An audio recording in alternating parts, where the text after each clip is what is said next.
points out to Mason Pelio, and we are set to go. 105, our first pitch, and it misses inside.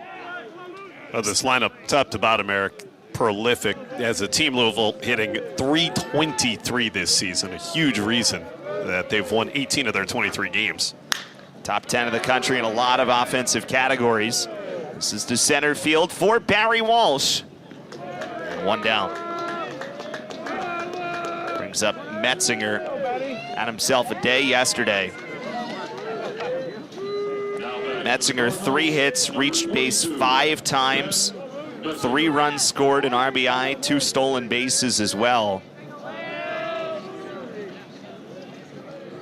For the Louisville third baseman, the junior, native of Louisville. And the first pitch is down. I said this yesterday. I have no evidence for this other than just going through a lot of ACC games. But it feels like Louisville, maybe more than any other ACC school other than perhaps Miami, as that is up the middle and through to center field for a base hit, has more guys from the city of Louisville than any other hometown team. Maybe Miami is in there, certainly on the baseball side, but a lot of guys stay home. Great high school programs around Louisville. Yeah, they develop them, and would you blame them for wanting to stay in that great city? Right back through the middle there from Metzinger. That is his 6th hit in 10 at-bats here this weekend. Hitting 600 in Brighton. And immediate traffic on the base paths for Pelio to deal with. Immediate threat as well. We've talked about a lot over the weekend how much Louisville steals bases. Masterman waves through it, so 0-1. The win there is today, blowing pretty much straight out to right center, by the way, so that is certainly a factor here as well. We're talking about staying at home for the Louisville natives. It's got that great facility there on the campus of U of L. Some of the best, really, facilities in the country. Not just baseball, their basketball arena, the Yum Center, as good as it gets in NCAA. Great football stadium. They are high end when it comes to facilities in the ACC.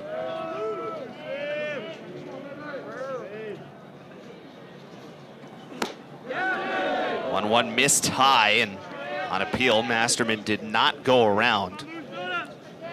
You think about the professionals that this U of L program in the last few years has produced. Of course, last season, the #1 overall draft pick coming from Louisville, and Henry Davis, the catcher. That list is a long one. 2-1. Wave and a miss. 2-2.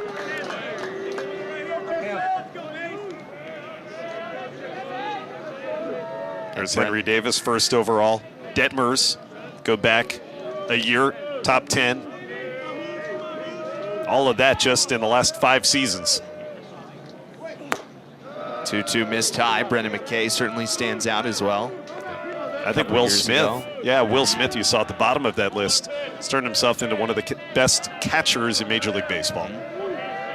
It's been a pretty dominant program, which is why the kind of surprise of last year, missing the NCAA tournament for the first time since 2011. Runner goes, pitch is swung on a miss, Burns his throw, a little bit behind the runner, and it goes into center field. So no chance for the advance. So Pelio picks up the strikeout of Masterman. Metzinger will get a stolen base. 2 outs and runner on second now for Rushing. This is a great fastball from Mason Pelio, and a good sign for Boston College to see that.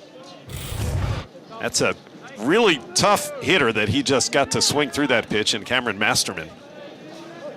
So life on the fastball, and you're throwing it by a guy who hits at that caliber, you're doing something. Good start for Mason thus far. So Dalton Rushing now. We saw his home run yesterday in the open of our show. Left-hand hitter playing first base in the game today. He takes down 1 ball and no strikes. The reports we've gotten on Pelio this season thus far, he's still hitting low to mid 90s on that fastball. You know, coming into last year, there was talk of him sitting upper 90 miles an hour on that pitch. But mid 90s should certainly be good enough for you to be effective. This is out to right field. Leary on the run, and this ball is gone. Dalton rushing with his second home run of the series and 7th of the year. And Louisville jumps out to a 2-0 lead.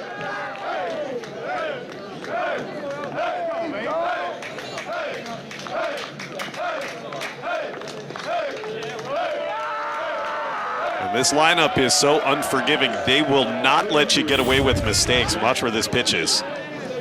Middle in. And that's the sweet spot for the left-handed hitter, Dalton rushing. They have been careful with rushing, too. They've walked him 5 times over the first 2 games of the series, but that time, Pelio gave him the pitch in the spot that he wanted it. And now the next one high to Jack Payton. Well, you talk about Henry Davis in that #1 pick last year, and then you replace him behind the plate with Payton, who, even though he hasn't had a great series, is still hitting .388 for the year. Came in to the weekend hitting almost .420.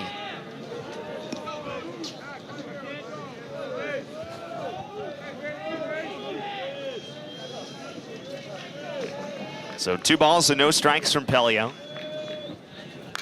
And that is fouled straight back. Just 1 for 9 over the first 2 days of the series, Jack Payton. You said it. Bit of a struggle thus far. Surprising, considering how well he was hitting coming into the weekend. 2-1. That's a high fastball that Payton waves through. So 2 balls and 2 strikes with 2 outs here in the top of the first inning.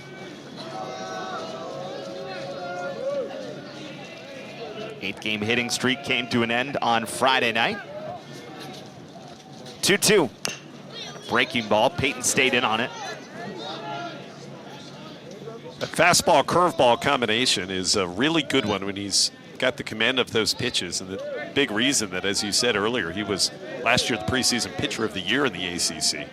Upper 90s fastball with a hook. Good combo to have. Popped up. Everybody coming in for it. And it's the shortstop, McNulty, the call and the catch. But one big swing belongs to Dalton rushing. End of a half inning in Brighton. Louisville 2, BC coming up.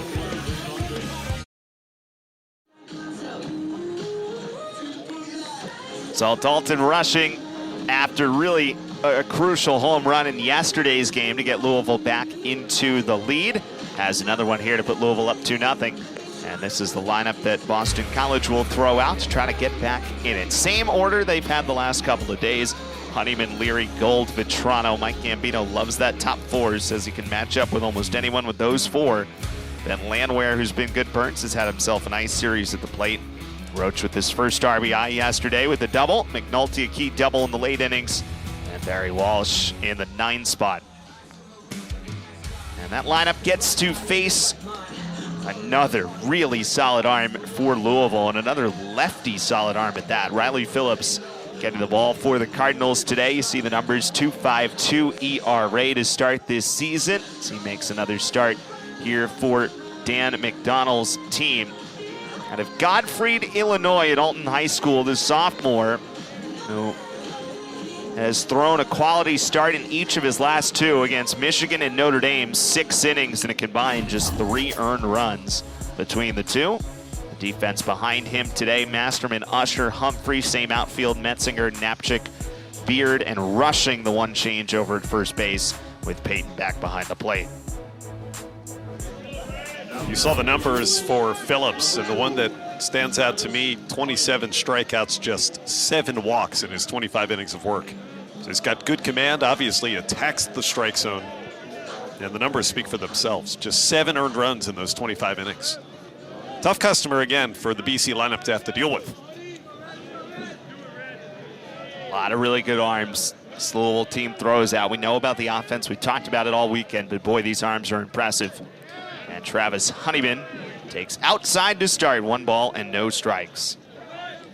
Boston College left fielder had 3 hits yesterday and an RBI. 2 singles and a double in the 7th. 2 runs scored as well. Out to right field for Humphrey. And 1 away.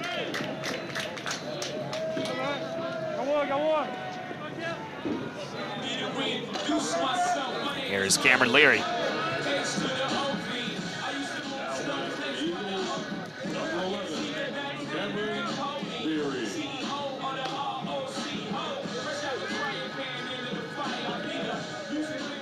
Terrific power at the start of his sophomore season for Leary. 8 home runs over just 85 at-bats. He's really been impacting the baseball. Having to deal with another tough left-hander, though, is not an easy task for Cameron. Yeah, tough series. Louisville, as we said, throws a lot of lefty arms. 2 of their starters and a bunch out of the bullpen. It's waved on and missed, and it's quickly 0-2. This is some of the power numbers that we've talked about, Leary specifically, but also the Eagles as a team. Most homers through 22 games since 2008. 31 of them, including 2 yesterday. 2 breaking ball in the turf. They were off to that kind of power start last season as well. Remember, Luke Gold was among the nation's leaders in home runs about a month into the campaign in 2021. So interesting to see that they've hit even more homers at the beginning of this year to this point. Larry tried to hold up, but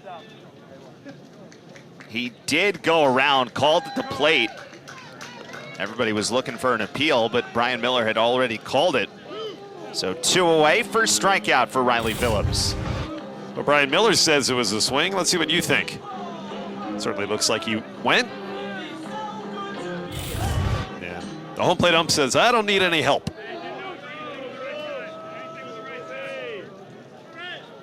Luke Gold now.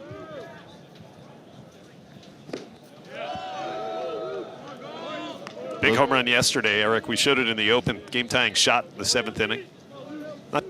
Not quite the power numbers at the beginning of his junior season that we saw at the outset last year, but still an impact bat in the middle of that lineup.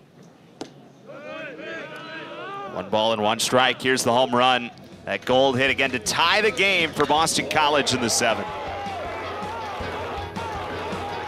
And look at Mike Gambino. He knew it, coaching third base. 11 doubles for Gold.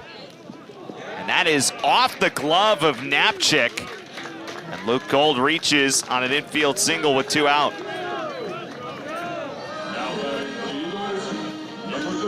I think that's something that you see sometimes, right? Maybe the home run number's down, but the gap power can increase a little bit and actually make you a more well-rounded hitter.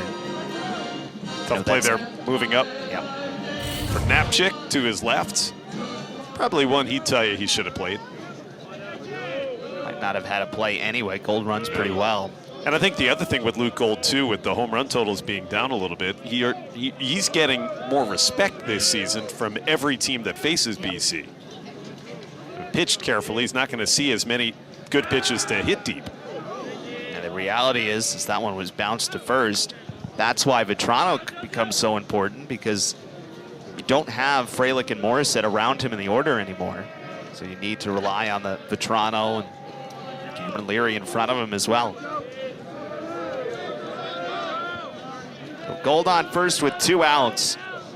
And Vetrano hit one to the opposite field yesterday. Give Boston College the lead in the 4th.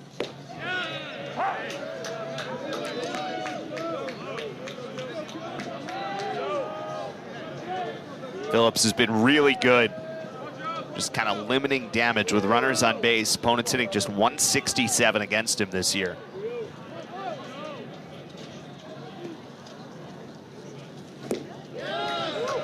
Vetrano out in front, 0-2. You see that breaking ball's been pretty lethal against the left-handed hitters that he has faced in the opening inning. Take a look. I think this is the same pitch he threw to strike out Cameron Leary earlier. Hard to pick it up coming out of the hand of a lefty if you're a left-handed batter. Another check over there.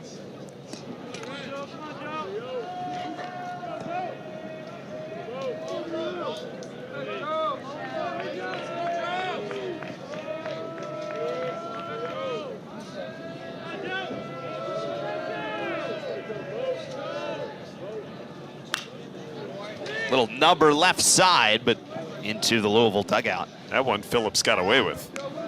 That was a hanger. He went back to the breaking pitch. But this was not located. Look at this. Ooh, hangs up there. Toronto would like to have that one back. It was just in enough that even though it was up, Toronto couldn't get good metal on it. So try again, 0-2.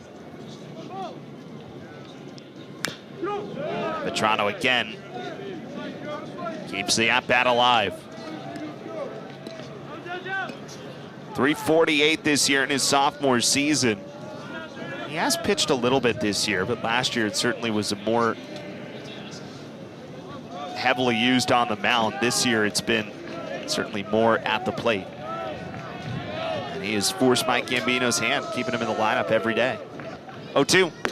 That's in for strike 3.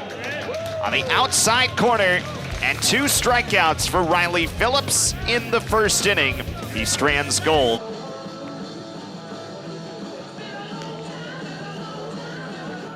Two 2-0 lead for Louisville as we go to the top of the second inning here in Brighton. Final game of this weekend series between the Eagles and the Cardinals.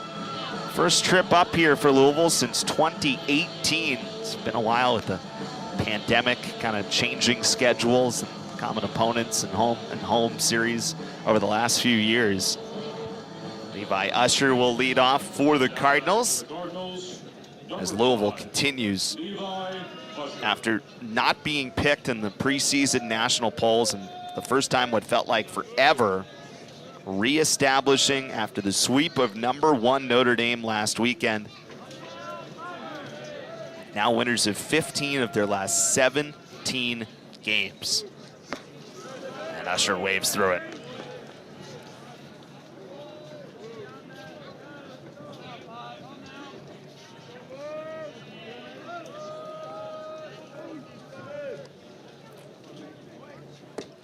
A 1 miss down. Levi Usher, 262 on his season. This is 24th game. 11 extra base hits of his 21 hits total. 2 balls and 1 strike from Pelio. Thought his fastball looked pretty good in that first inning. Just missed his spot on the home run that he gave up. A 2-run shot with 2 outs hit by Rushing. Otherwise, looked pretty sharp. However, he's missed with 3 straight here. Repeating the delivery and having the same mechanics pitch to pitch, that's been a focus for Mason Pelio. 3-1, swing and a miss.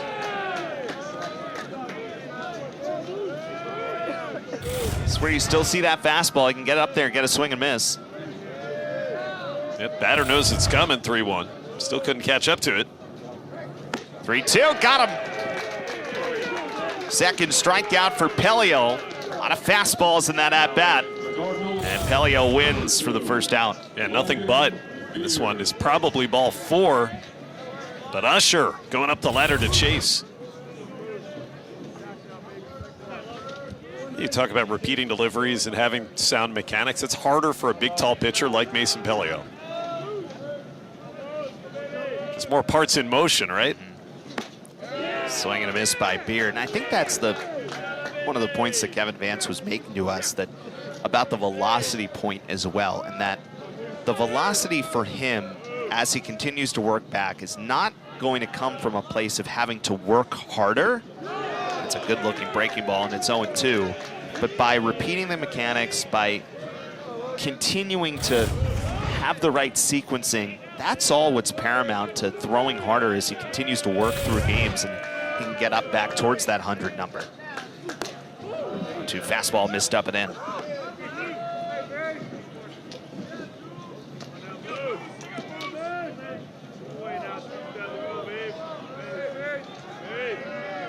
One ball and 2 strikes, the count home on Logan Beard, the second baseman. And that bounced.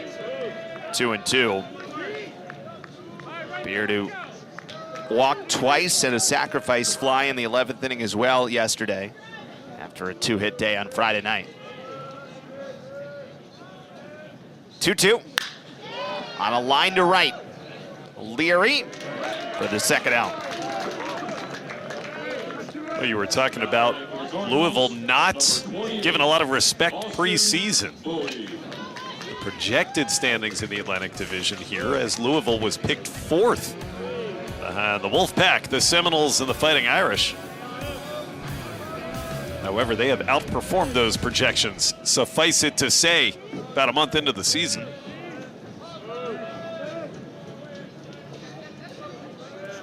And it was one of the oddities of last season. We talked so much about it, as that missed down to Austin Bodie, where Louisville was basically ranked the whole year. They didn't end up making the NCAA tournament, but it was such an odd year in the ACC where everyone in the ACC was ranked at 1 point fairly early on in the year. That was true.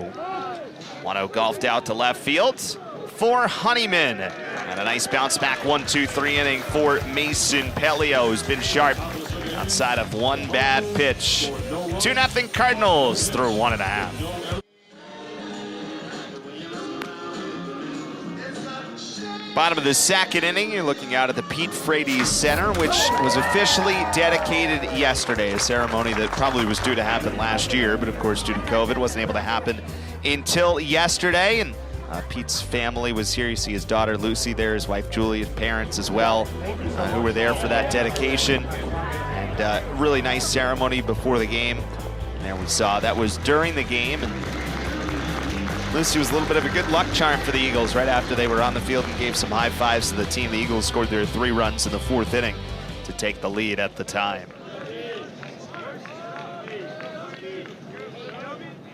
Parker Landwehr starts and takes outside, 1 ball and no strikes. Speaking of Pete, how about the game coming up later this season at Fenway Park that Boston College is going to play? And that'll be so special for these guys. Get to play the home of the Red Sox for a day. April 23rd on ACC Network.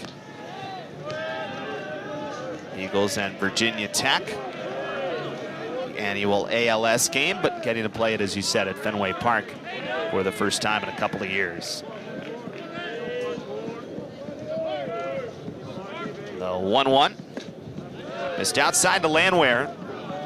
Designated hitter for Boston College. For Mike Gambino.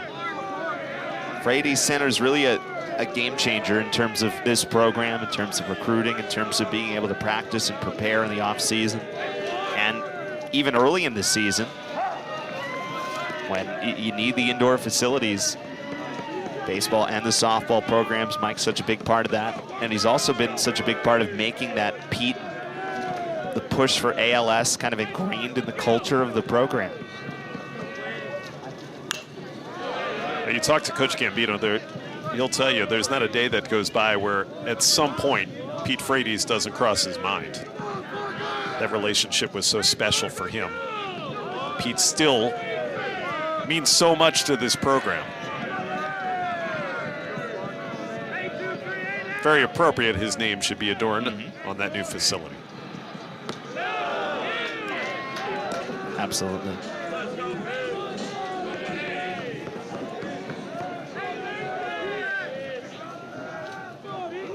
So Burns now with Landwehr the runner at first, and Phillips firing home. First pitch swinging into left field for Masterman. So 1 out for Patrick Roach. And I made this comment back in the first inning, but I'll bring it up again because Burns is left-handed as a hitter. It really does look like a stark difference in the swings that you're seeing from the left-handed hitters versus the righties against Phillips.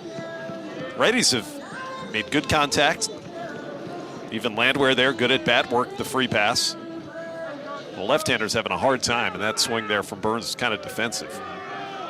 It's interesting because he works off the extreme third base side of the rubber. Does a nice job being able to angle the body a little bit to create that hiding effect of the baseball, especially against the lefties. That misses high to Patrick Roach, 1 ball and no strikes.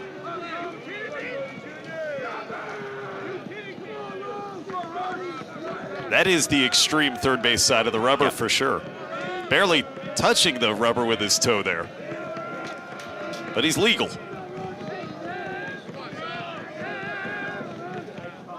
Roach gets a bunt down. Only play is to first. And a good job by Phillips to make it. Boy, did rushing get his cleat stepped on there as Roach went by? I think so. He dropped immediately in pain after receiving that throw.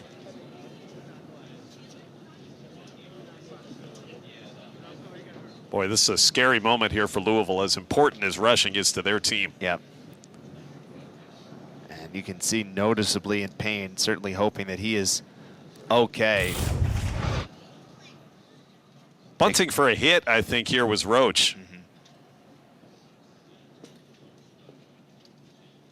Yeah, just got clipped. Back of the heel there, he got the spike on it.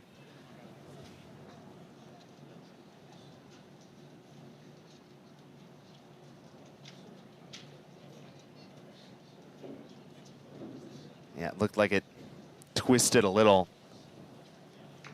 Nobody's fault here. He just caught him right there at the back of the heel, it looked like. Roach trying to beat out that throw, going hard into the bag. If it was actually his, I don't want to speculate too much, but he's actually shaking off his left. So I wonder if it was actually that lead foot that got kind of caught in an awkward place that almost rolled over a little bit. Maybe look at it one more time. Watch this. The lead foot, that's the one that when he came off of it, it's kind of odd looking, that whole sequence, but good to see that he is up and okay.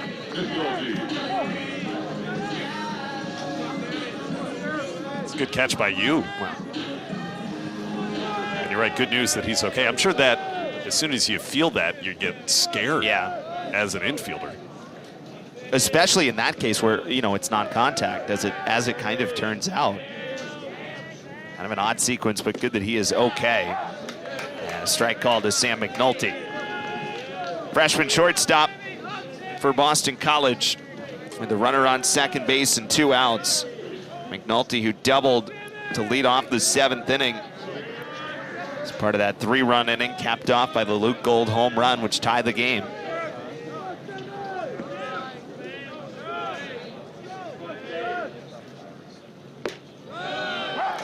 Way ahead, 0-2. Roach does get credit for his sacrifice bunt, even though I think you're right that he was perhaps bunting for a hit more than anything. Try to challenge Phillips to come off the mound. He was probably hoping to drag that bunt a little bit further over towards third base. But the pitcher was able to come off and make the play. On a line to right field. Humphrey towards the line. That ends the inning. So Phillips works around the leadoff walk. 2-0 Cardinals through 2.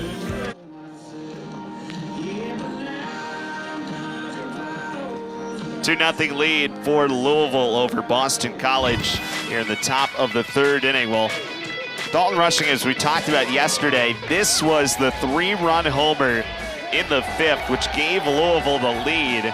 At the time, 5-3. This was earlier today to give the Cardinals another lead, 2-0 in the 1st inning. And good to see he was okay after apparently perhaps rolling an ankle or something over at first base. Big impact on this series for the Cardinals. Those two looked pretty similar, didn't they? Out to right field. Sweet left-handed power stroke. I always love watching a left-handed power hitter swing. Yesterday's especially, right down the line, way up. Felt like it took forever to come down, and the question was just whether it was fair or not. Indeed it was. Humphrey fouls the first one off his foot. So Pelio here with a nice bounce back 1-2-3 inning in the 2nd. He just threw his 32nd pitch of the afternoon. Again, we were told probably around 60. For Mason today, again, continuing to work back from a bit of his sore arm.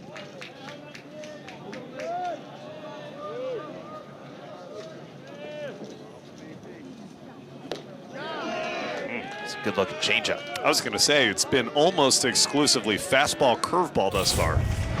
Now he goes to the change. Look at this. Drop off the table as it crosses home plate. That is in for strike 3. Well, you and I have gotten a chance to watch a lot of Mason Pelio starts over the last few years, and I know the home run in the first inning, but it just feels like the command is at a different level to this point. Maybe the velocity's not all the way back. Maybe that's not necessarily a bad thing, but the command's just at a different spot right now. I like that he doubled up on those changeups too there. Putting away, Humphrey got the swinging second strike, threw another one, and he took a called third strike on the change.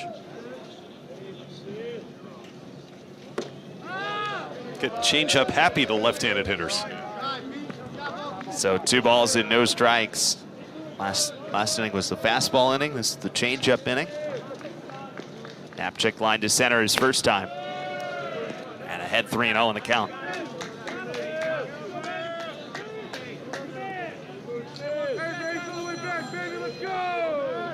Looking good in the throwback gold uniforms today, Boston College here. Their Sunday finest.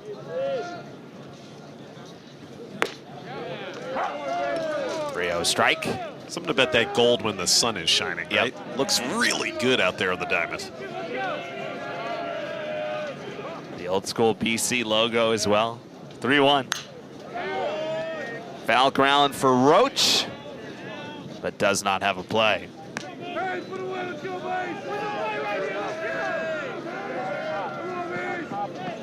The New Balance uniforms here in 2021-22 for Boston College.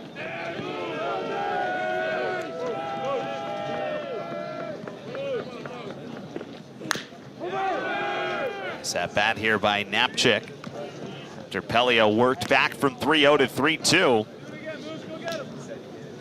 I think I'm partial to the new whites with the script eagles across the front. Friday night look. There's Metzinger waiting next. 3-2. Just popped foul. First time Louisville's wearing red this weekend. They've been partial to the all black. I like these red. There's nothing wrong with just, sticking with the original color sometimes. Go good with the red batting helmets. Yep. I would throw him one, see if he'll chase. I think he's in full swing mode here. No. Tried it. Not Maybe a little too far out. Yeah, not that far out of the zone. Knapczyk was swinging at all those 3-2 pitches, just trying to stay alive, but that was not tempting enough. I'm sure that's not where Mason Pelio wanted that fastball. His first walk. And here is Metzinger.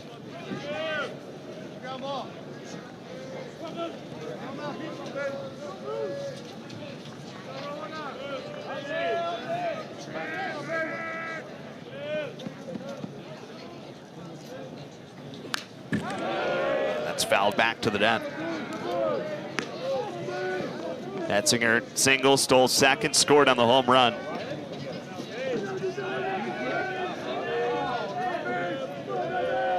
Two 2-0 lead for the Cardinals as we play here, top of the third inning from Brighton.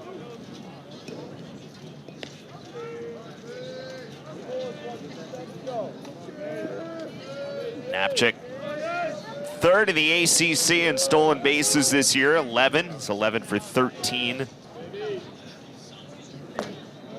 Cardinals top stolen base team in the league once again. No surprise. This would definitely be a good spot to run. You also have Metzinger up there, who's the guy who handles the bat so well. You could go for the straight steal or try a hit and run. Maybe if the count got to 2-1, I don't think they'd do it 1-1, hit and run. Another check over there, and Knapczyk just got back in that time. You'd figure at some point Christian Knapczyk is going to take off during this at-bat.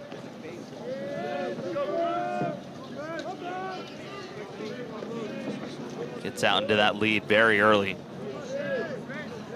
Still a ball and a strike on Metzinger.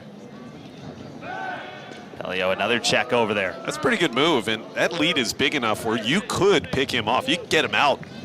That was getting closer that time on that pickoff play at first base. Looking over at Eric Snyder, ninth-year assistant coach who's coaching third.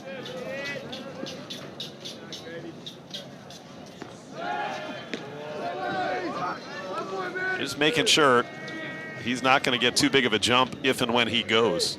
3 consecutive pickoff throws. I like this term. Speed actually slows the game down.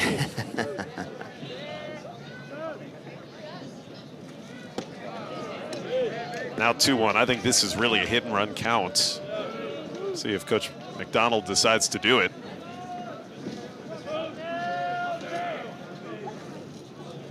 You know what I mean? The faster the runner is that gets on base, the more careful the pitcher has to be, and things take longer.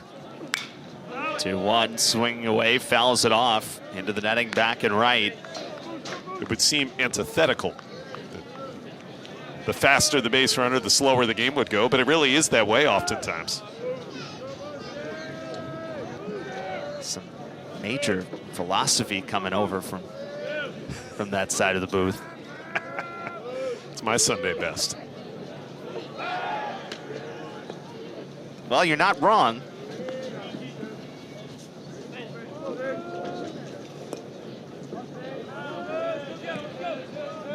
They tried in professional baseball an experimental rule last year where pickoff throws were limited. Did not work.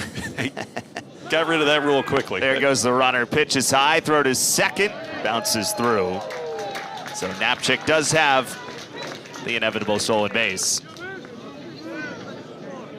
It's interesting, after all that, it almost looked like the BC infielders weren't sure who was going to cover the bag. Watch this. Nobody's getting over there to cover. Finally, it's the shortstop McNulty who got to the bag, but it was too late. Even if Burns had made a accurate throw, I don't think they were going to get him out because nobody was going to be there to take it. Eagles have a little bit of a shift on, and especially now it's Gold who's close to the bag. Now he'll back off. Knapczyk going again, pitches high, throw to third base is in time.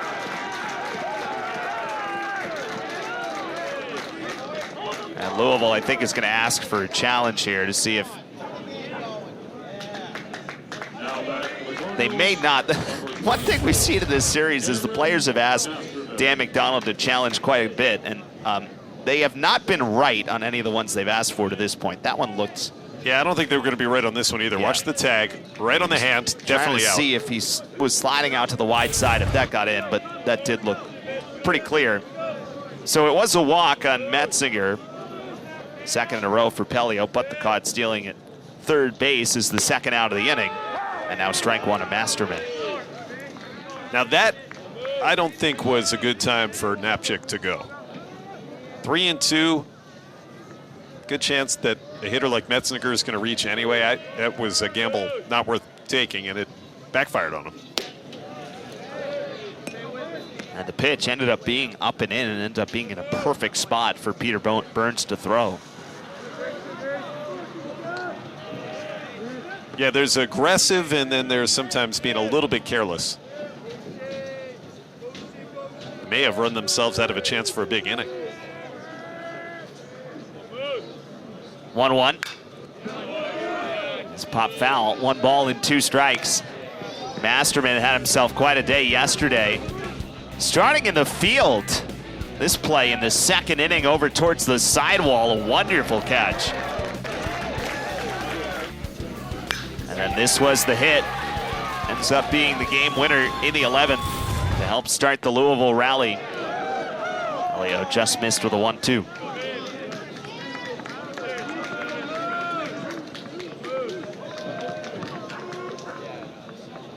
You were here broadcasting yesterday, but there was that weather that was impending as you played that top half of the 11th inning.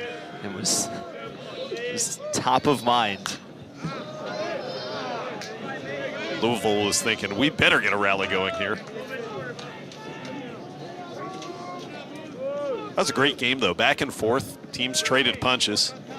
Bullpens, for the most part, were outstanding for each team in yesterday's game. Both teams coming back different times at a bunch of different lead changes. 2-2. He's again fouled off, and Masterman doing a nice job to spoil some. This is one thing with Pelio last year. There was definitely the moments of trying to get that third strike pitch. And Batter's doing a nice job keeping counts alive. He does have the 3 strikeouts today. Masterman, though, doing a nice job here. Fouled off a few. I'd like to see Pelio try his curveball here. Staying with number 1. And now you almost have to do it again, 3-2. There's the big bopper who's already homered off of him, Dalton Rushing, waiting on deck. So you just can't afford to lose Cameron Masterman. 3 balls, 2 strikes. That is tapped foul. Pitch count's been elevated in this inning, probably to the point where this will be it for Pelio.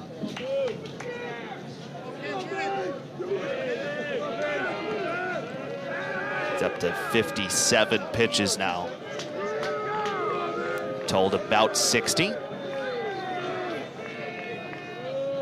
Another 3-2, and that missed. So it's the 3rd consecutive walk of the inning after the strikeout to Humphrey to start. Number 20. Of course, one of those eliminated on the bases with the caught stealing. 1st and 2nd and 2 outs. And here is Dalton Rushing. A little surprised that you're not getting a mound visit here. But Pelio is being trusted by his coaching staff to try to work through this on his own and get through this top of the 3rd. Just about an even ball strike ratio you saw there. So after a 9-pitch at bat between Pelio and Masterman, here is Dalton Rushing again. And he starts with a breaking ball and missed. So we mentioned that command word, and it was pretty good, even the home run aside in the first 2 innings, but a little bit shakier here in the 3rd. And stamina could have something to do with that, Eric, too.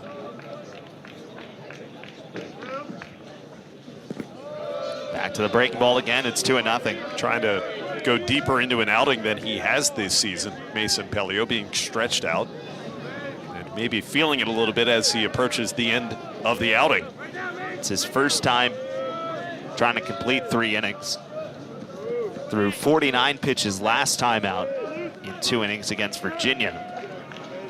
And just 1 inning in each of his first 2 starts, as we said, as he gets stretched out. A little bit later into the season because of some sore arm issues in the fall and winter campaign.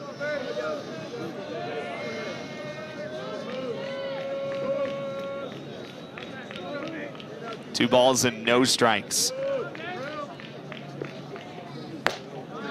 That missed outside. It is 3-0. That didn't miss by much. Here's Max Geig. We were told a likely piggyback candidate for Mason Pelio here today, and he indeed looks like will be the man to come in. Starting to heat it up.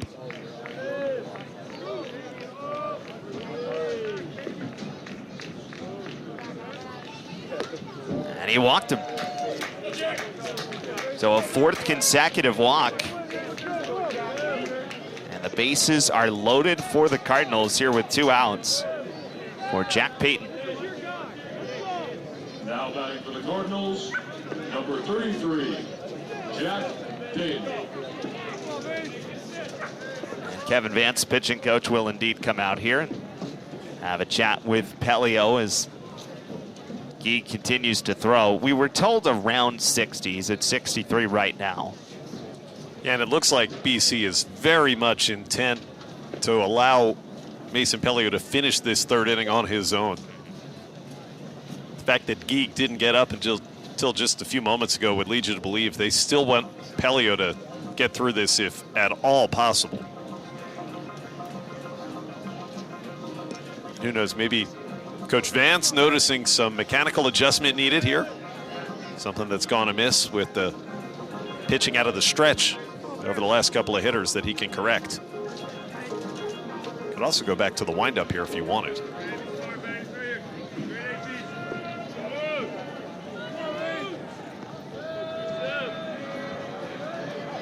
It looks like he will indeed do that with Jack Payton at the plate. And he missed down.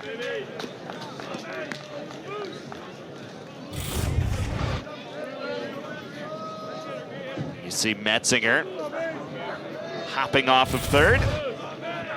Yeah, the pitcher will see that right-handed pitcher's looking right at him out of the corner of his eye. Nice pitch. Even looked like he gave a glance during his windup over to Metzinger that time.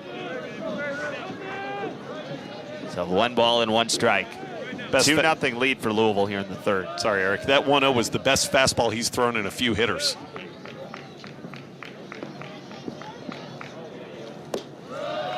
Burns throwing behind the runner. And Roach had to go down to a knee to block it.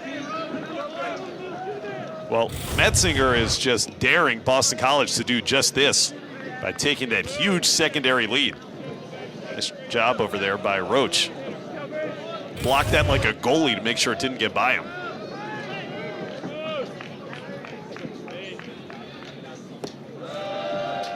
Three balls and 1 strike. And nowhere to put Peyton.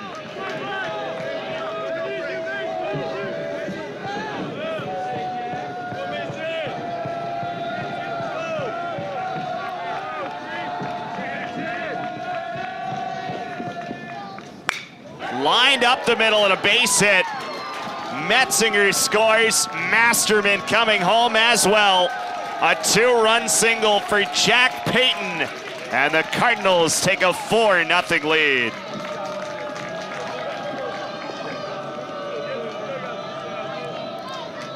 Well, he picked a good time for just his second hit of the series. Peyton knew that a fastball was coming, and he sat on it, delivered.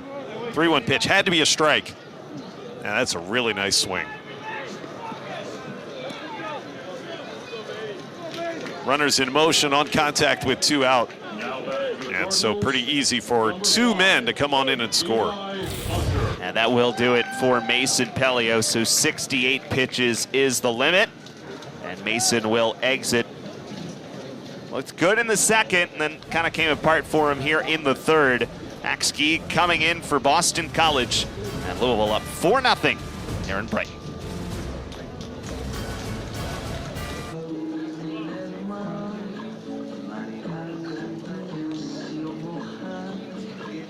Back here in Brighton, a 4-0 lead for Louisville, still with 2 on base. And here is Max Geig, who is into the game for Boston College. Been a very good start to the season for Geig.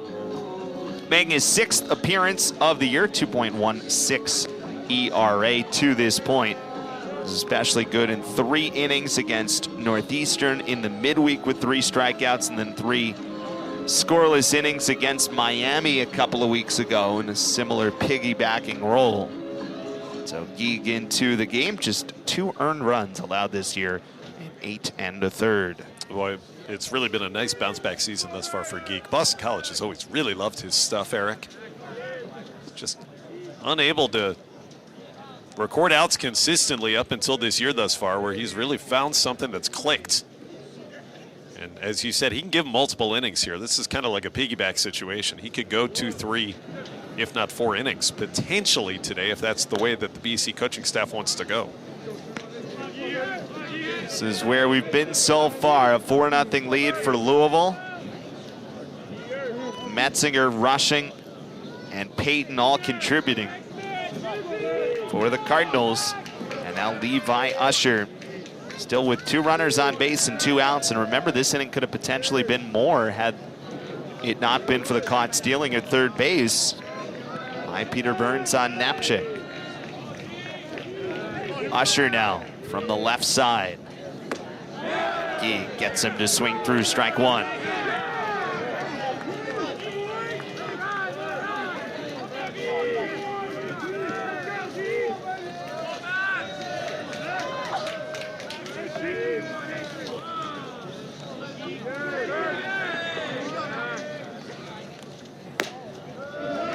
Actually throws from that 3/4 arm slot or so. Slider's been an important pitch for him.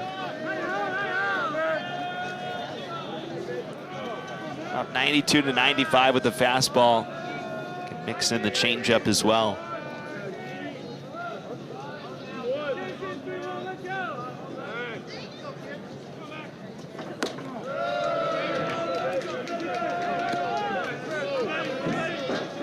about this inning. 4 straight walks preceded that 2-run single by Peyton. However, you had 2 out and a man just on first base. Looked like BC could get out of this unscathed. Overshift is on here against the left-handed hitter. Big hole at shortstop. Strike called, and it's 2-2.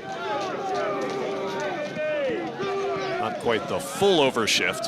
Got to make sure the runner at second base doesn't get too big of a lead.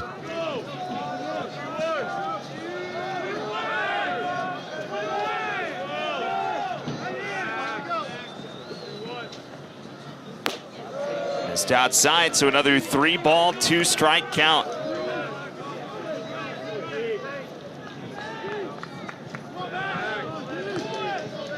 Logan Beard waiting next.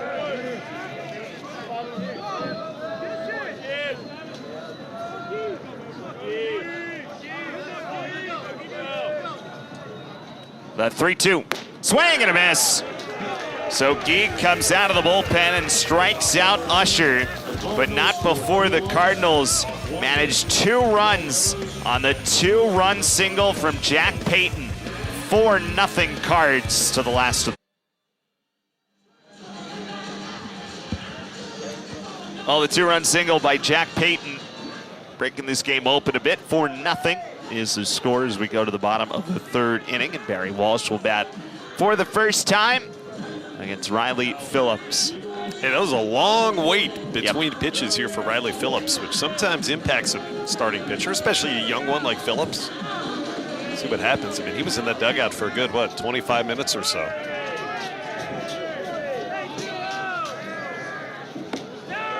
First pitch missed upstairs, 1 ball and no strikes. Well, as we talked about, it was Knapchick's fault, right, for getting on base. Yeah. I didn't know it was going to slow the game down that much. 1-0, missed somewhere. 2 balls and no strikes. Barry Walsh getting the start in center field once again. And getting a shot out there. It's kind of blocked a little bit last year with Fralick, and then even Dante Baldelli, who's true center fielder, was playing right last year. 2 balls and a strike home from Phillips. Walsh at .235 on the season, 19 hits, including 4 for extra bases.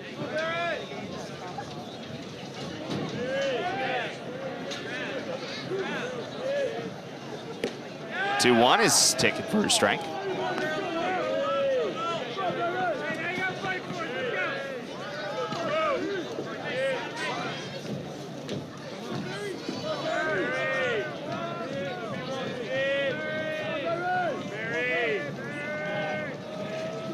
Here's the 2-2.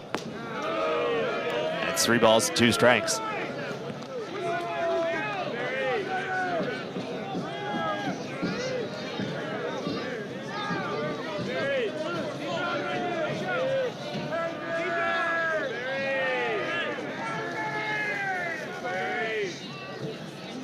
Swing and a miss.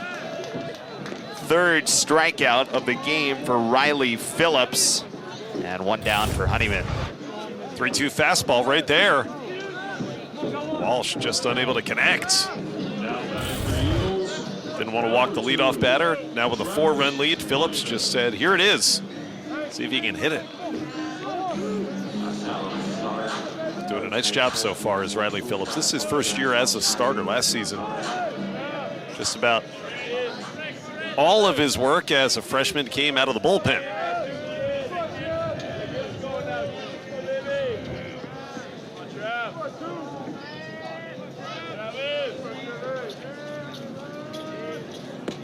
Honeyman takes outside, 1 ball and no strikes.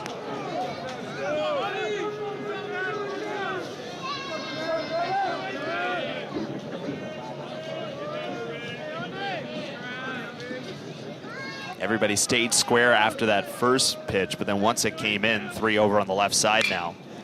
On the ground is short. Knapchick, a long throw, and he makes it. A strike to first base for Christian Knapchick. And there's 2 outs for Leary. Almost like they knew had to go into that overshift on the right-handed hitter. That's exactly where the ball was hit by Honeyman. Pulls the ground ball, nice play, Knapchick. Onto his knee. Got him by a step.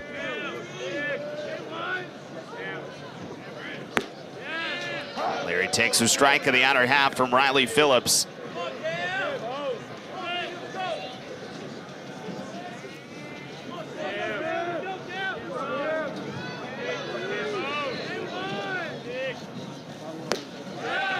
And way ahead, 0-2. Yeah, he's just not seeing the ball very well out of Phillips. Talked about it with all the lefties today. Yep. Phillips has made it pretty difficult. Uncomfortable swings, too. May try to bury that breaking ball like he did to put Cam Leary away back in the first inning. He's got some pitches to work with. Yep. Did indeed, and Leary laid off. It's the right idea, though. Nice job by the batter to make an adjustment. – 4-0 lead for the Cardinals here in the last of the third. And the 1-2 to the left side. Knapczyk again, got to throw it on the run this time. And a quality inning for Knapczyk at short. 4-0 lead for the Cardinals at the end of 3 here in Brighton. No hits, with no errors, and no runs.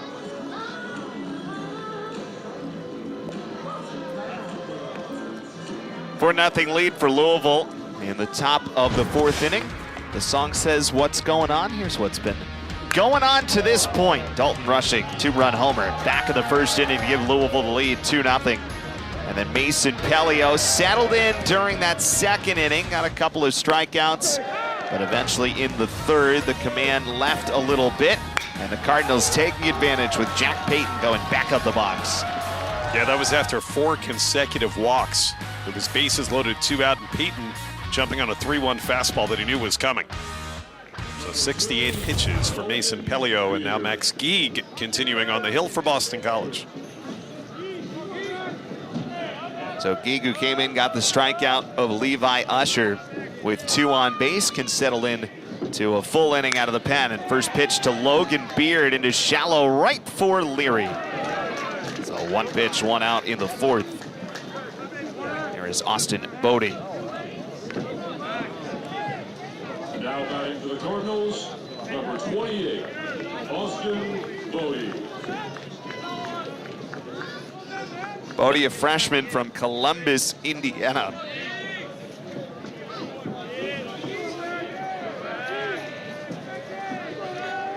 Making his first start of the season today. He takes down low, 1 ball and no strikes. He's ranked as the 19th best catcher in the nation, according to Perfect Game as a recruit.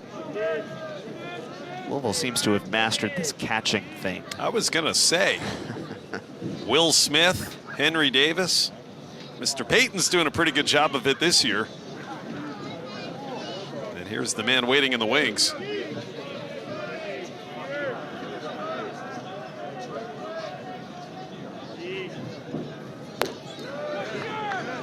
Not quite catcher you yet, but they're working towards it. I was just thinking for Boston College, young team trying to develop its identity. It's just so hard in these ACC series. Week in, week out, you're facing one of the top teams in the nation, especially these last couple of weekends. I mean, Virginia and Louisville, and again, maybe they weren't ranked there at the beginning of the year, but as the season takes shape, I think it's much better than those two on back-to-back weekends. 2-1 missed up and in, 3 balls and 1 strike, and that's not to say that Wake Forest is any kind of slouch either coming in next weekend. Demon Deacons have really turned it around thus far this season. One of the surprises of the conference. That is up and out for ball 4. So Austin Bodie works a walk. First one handed out by Geig. Here's Isaac Humphrey. Now, Mike Gambino and his coaching staff, they'll tell you they love that challenge of facing some of the nation's best. And they expect to compete and win. You want to be the best, you got to beat the best.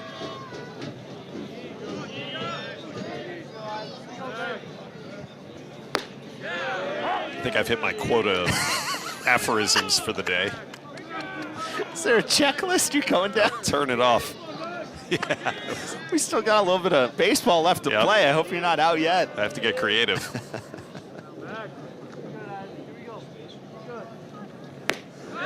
0-1 in for a strike, and it's nothing. And 2. Maybe Humphrey struck out. Too many platitudes.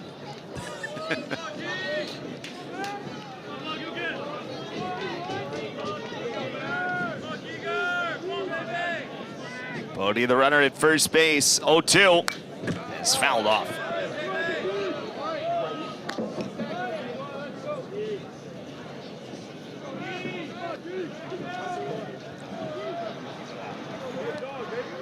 Take a look at the outfield and the berm and left. One of my favorite traditions here at the Harrington Athletics Village are the dogs that go watch the game out in the outfield. Free keeps alive on a breaking ball up. We got a few furry friends out there taking in the proceedings in the 4th inning. A little bit cooler today versus the rest of the weekend, but certainly would be an okay day to go for a stroll. There's one. That's a good boy. 1 ball and 2 strikes from Geek. You and I have worked a lot of minor league baseball, and the constant theme everywhere you go, there's always a bark in the park. That's right. Where dogs can come in. It's not quite that here, but well, it's a daily bark in the park. On a line and into left field for Humphrey. Goes the opposite way. Bodie trying to go first to third, and he is in. Roach trying to argue that he had the tag, but Bodie is in. And following him to second base was Humphrey. So second and third, and Mike Gambino coming out, and we may have a challenge here. Or at a minimum, a conversation. That was really close. Pretty good throw from Honeyman at left.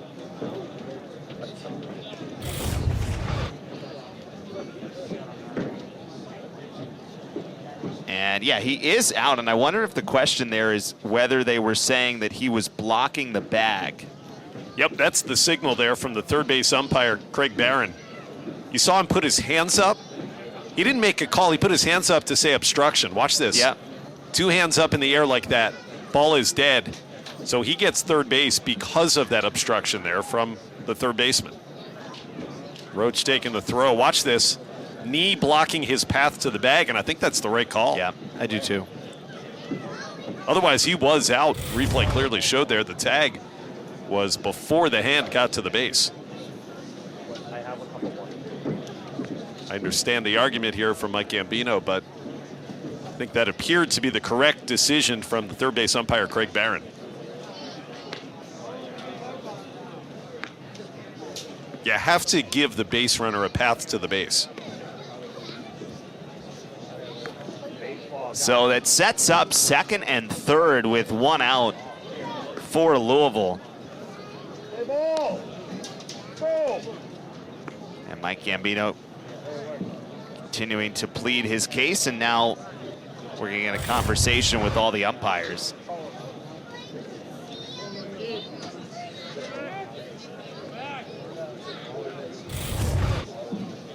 Take a look at the NCAA rule book. Here's obstruction.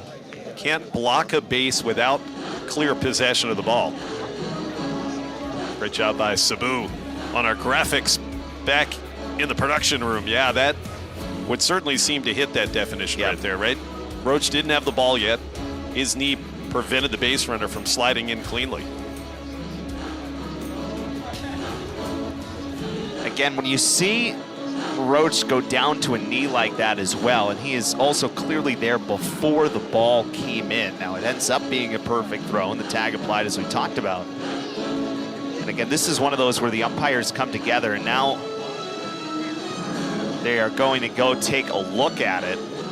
So the umps had a long conversation about it after Mike Gambino, and they are entitled to go take a peek if they would like to. But I think what they're going to find is exactly what we've been talking about here for the last few minutes.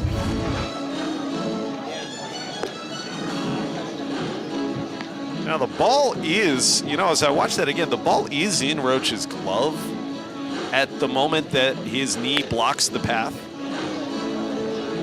See, watch this. Ball in glove, then the knee stops the slide. And the other issue too is,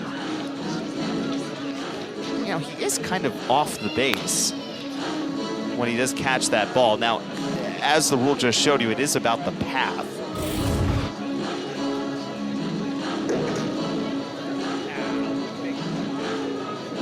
There's Roach talking to the home plate umpire about it.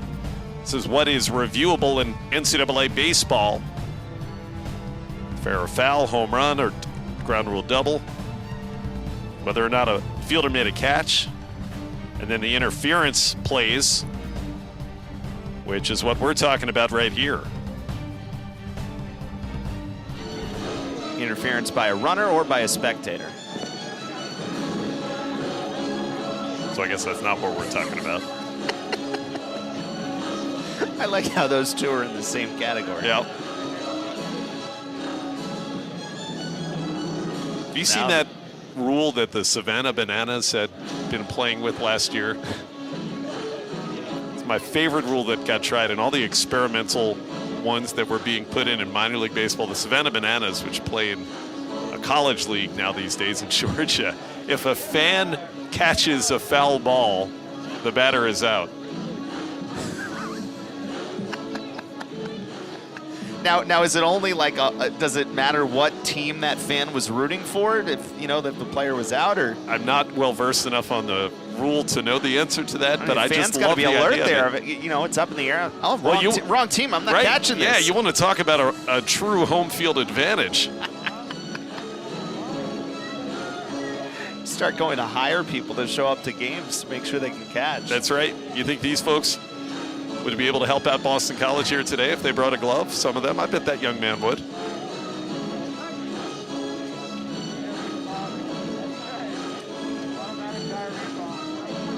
I understand for many reasons that rule could never work in professional baseball for many, many reasons, but it sounds like a lot of fun. It is. Absolutely.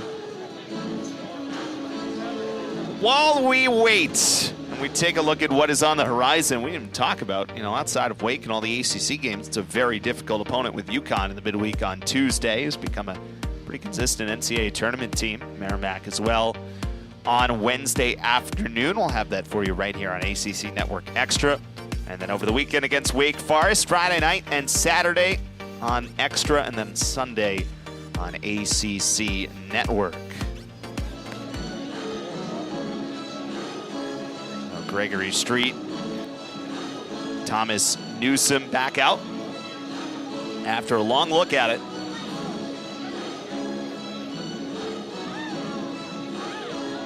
And here is the dramatic announcement.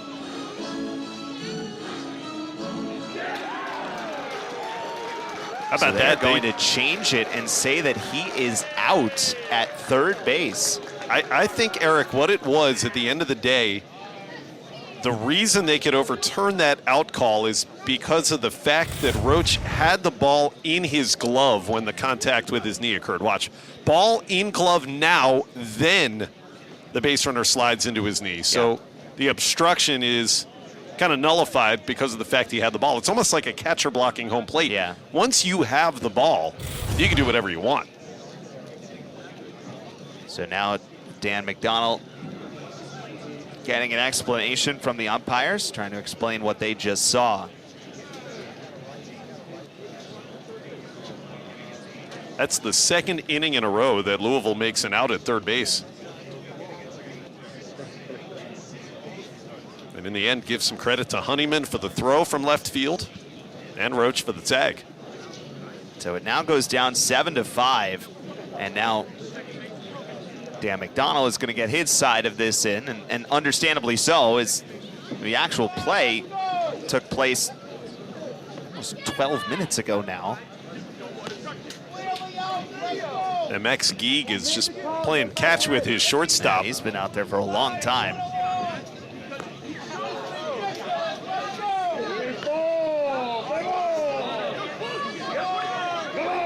So you obviously see the frustration here for Coach McDonald.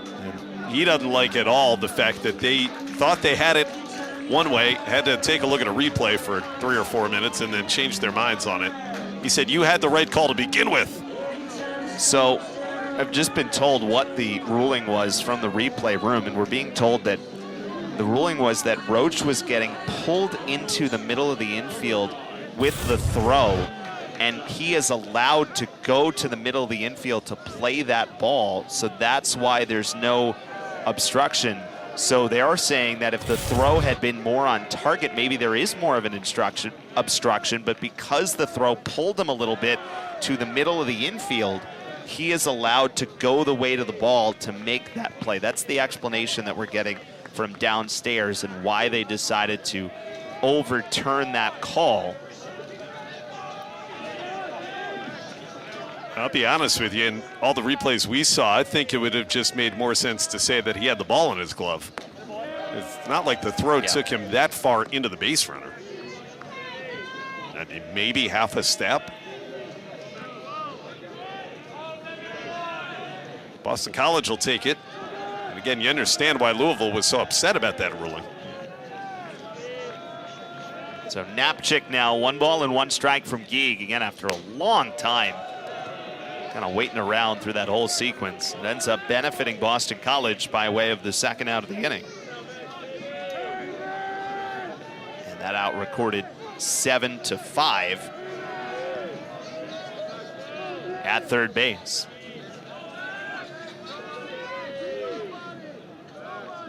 Here's a 2-1. That is in for a strike, and the count is 2-2.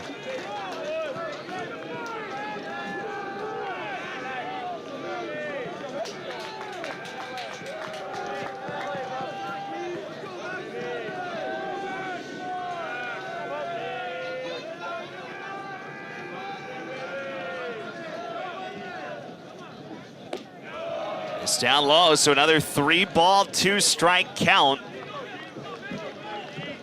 As we play here in the top of the 4th inning, a 4-0 lead for the Louisville Cardinals, and trying to add on to it.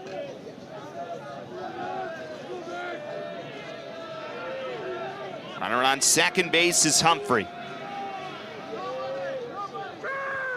And that's up and away, ball 4. Second walk for Geeg. That is the 6th walk for Louisville. And here is Metzinger. Yeah, command becoming an issue for both Pelio and Geeg these last couple of innings, Eric. All 6 walks have occurred. 4 by Pelio consecutively back in the 3rd inning. 2 of the last 3 batters getting him here against Geeg. Still a chance to put up a 0 in the inning, though, if he can get Metzinger. Single to walk so far for Metzinger, who takes inside. 2 runs scored as well.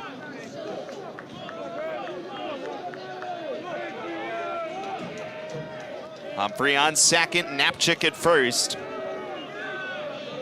Cardinals looking to add to their 4-0 total.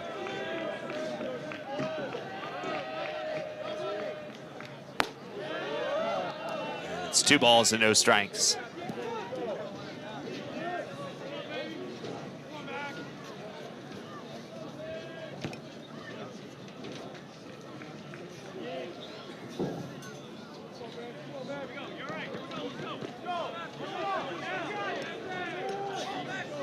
Another thing that slows the game down, Eric, is bases on balls. Command issues. Talking last inning about speedy base runners certainly halt the pace of play. And also when you're struggling with your command, things kind of grind to a halt, as they have the last couple of innings as well. Up and in, 3 balls and no strikes. And that's at any level of baseball. Yep.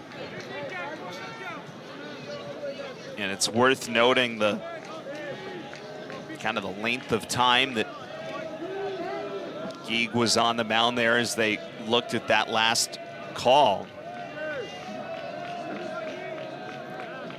3 balls, no strikes.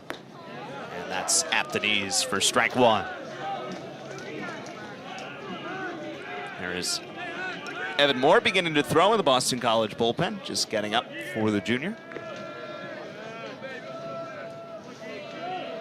I've been spending the last few minutes reading more rules that the Savannah Bananas have put in. It's fascinating. 3-1 in foul ground for Vetrano. Does he have a play? It pops out of the mitt over by the Boston College dugout. Good effort. It's always easier for a corner infielder if it's your own dugout that you're going towards. Getting some help. Everybody moving out of the way. Just couldn't hold on as he dealt with that railing right there. That really would have helped out Geig. Had it in the glove for just a moment.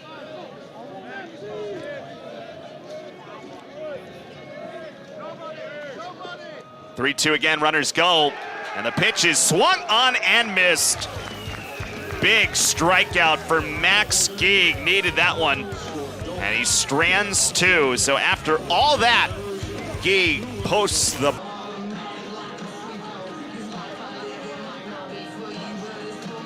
4-0 lead for Louisville as we go to the bottom of the fourth. It remained 4-0 thanks to this strikeout from Max Geig, who gets Metzinger, who has been a difficult out all weekend. That was a perfectly located 3-2 fastball right at the knees. It was a strike. Metzinger had to take a cut. Gets him out of trouble.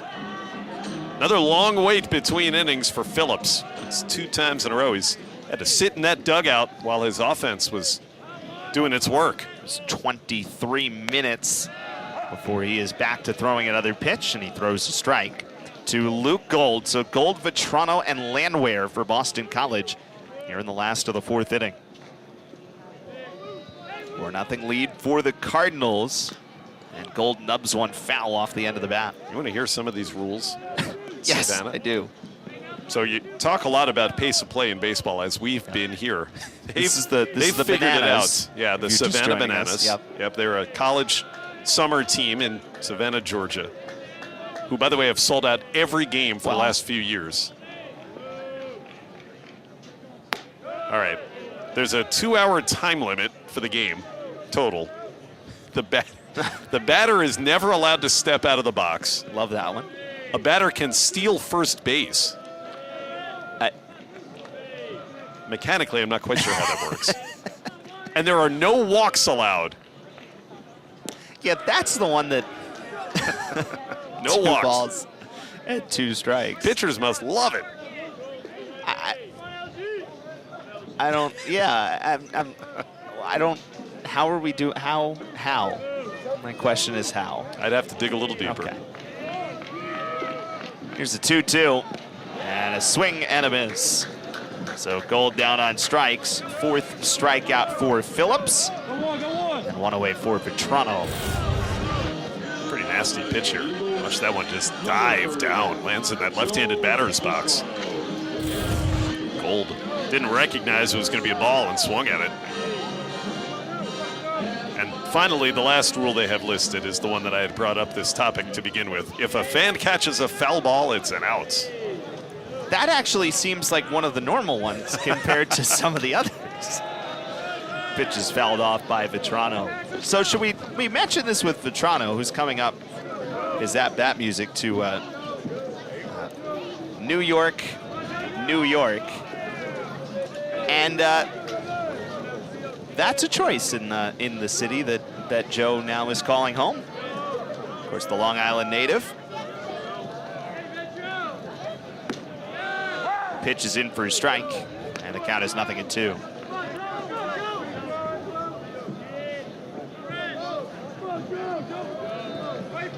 Well, I think the home fans here in Brighton will be a little bit forgiving for Joe walking into Frank Sinatra. You know. Wouldn't so much if we were being played across town at Fenway.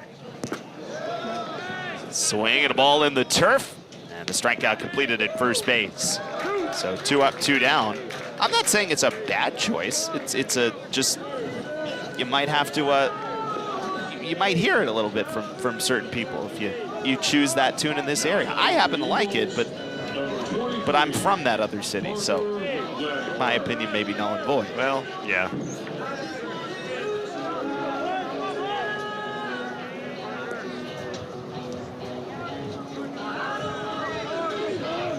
And no one asked your opinion anyway, right? That's a very fair point. Joe was not asking for permission.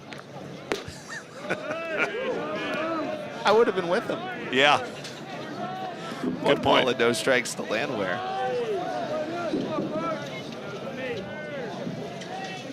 Four nothing Louisville here in the home half of the fourth. 1 ball and 1 strike to Landwehr, who walked in the second.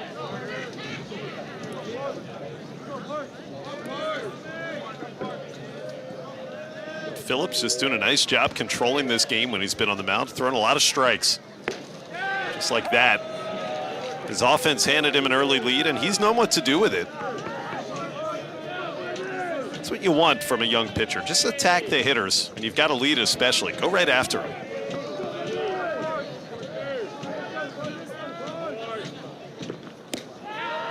One, two, missed inside, so 2 balls and 2 strikes. The Maryland native Landwehr. Yeah, close one to take. Just below the cap of the knees. It is a ball. Got to have an advanced batter's eye not to swing at that with 2 strikes on you.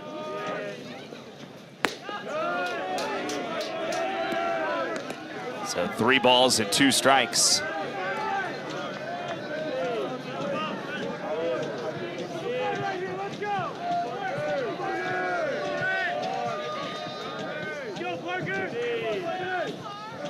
Full count. And that is in for strike 3. Riley Phillips strikes out the side in the 4th and keeps the lead 4-0 Cardinals.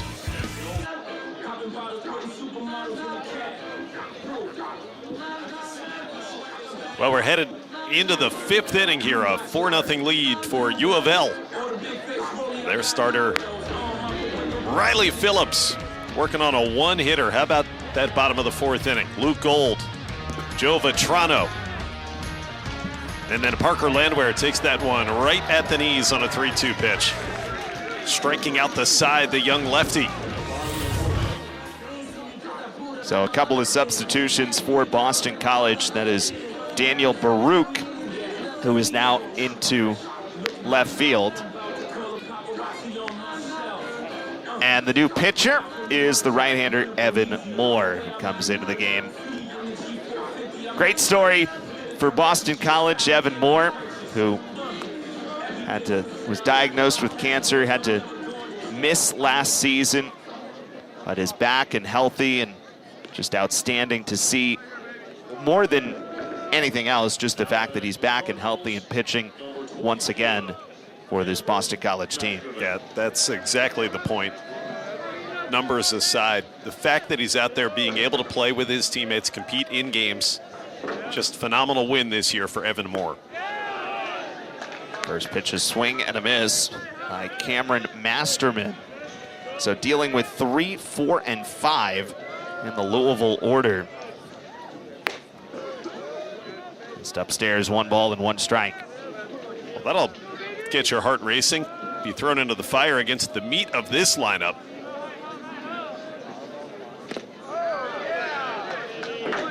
Max Geek does a nice job coming out of the bullpen for Boston College. An inning and a third, worked around a couple of walks to post a scoreless line. 1-2. That missed down and away. 2 balls and 2 strikes. Fastball, power sinker guy. And some serious action on the changeup as well. To short for McNulty. And a high throw, but Vetrano, no problem with it for out number 1. Nice to have that big target at first base. Big, tall Joe Vetrano over there. That's what that power sinker is supposed to do, get ground balls. Had a good start here for Evan Moore in doing so, retiring one of the best hitters.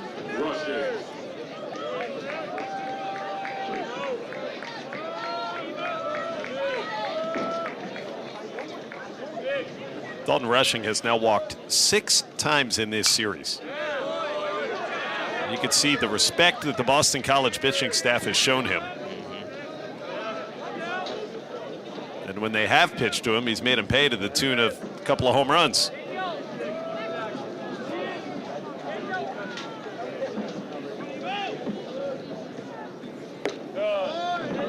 One missed down, 1 ball and 1 strike.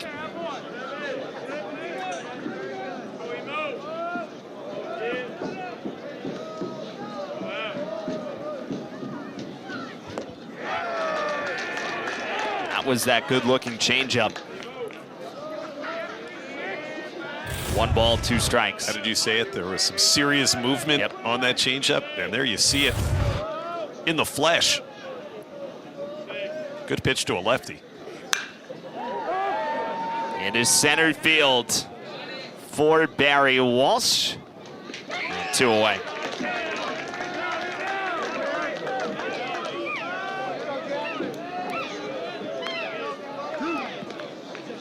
Now batting for the Cardinals, number 33, Jack Payton.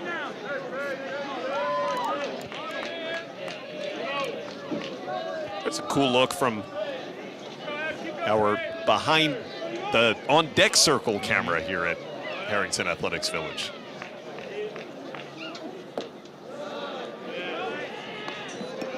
Our ACC network crew, they don't hold anything back. Anything you could ask for and more. Yeah.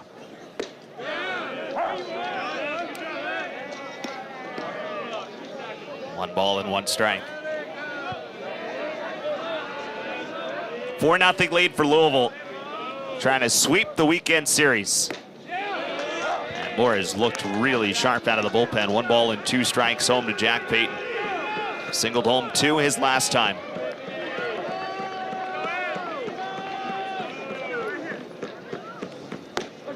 Got him.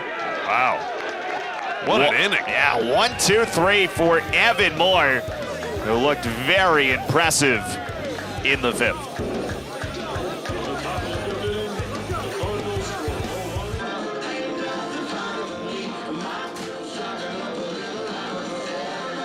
Bottom of the 5th inning, and again, a little cooler, but still a nice day to come check out a baseball game. Some nice crowds on hand all weekend long for Eagles and the Cardinals, and we have watched a good pitching performance, an efficient pitching performance from Riley Phillips so far. This sophomore, 6 strikeouts, including striking out the side in the 4th inning. He will deal with Peter Burns to start the 5th here with the Cardinals up 4-0.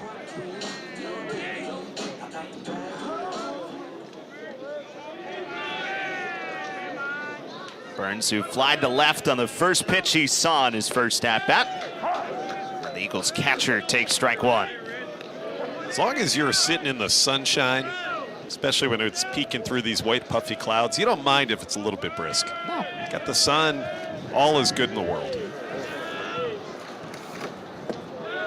One is inside, 1 ball and 1 strike.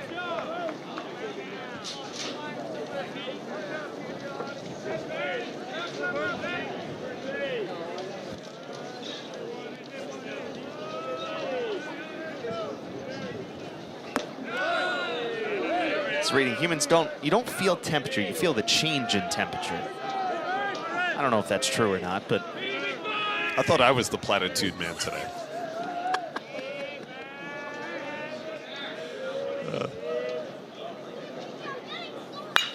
On the ground is short. And Napchik with a good throw to get the out. So 1 away. And that will bring up Patrick Roach. There we are. So we are not supposed to feel the temperature conditions as long as they stay the same. We only notice it if they change. Well, I think it's more that 60 degrees feels different in January than it does in June. No? That's fair. That's fair.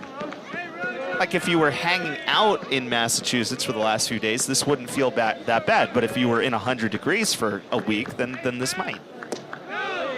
You know, I was down 2-0. For the record, it was only 90 degrees. Maybe 95. Yeah, but it's a dry heat, right? Dry heat? That's what they say. Roach put the bunt down back to the mound his first time. Ended up getting credit for the sacrifice. I always think that it is an advantage for a Boston College team to play outdoors when it's a little bit colder against some of the southern schools that come up here. They're not used, well, you're talking about, you notice the weather more when you're not used to it, when it's been a change.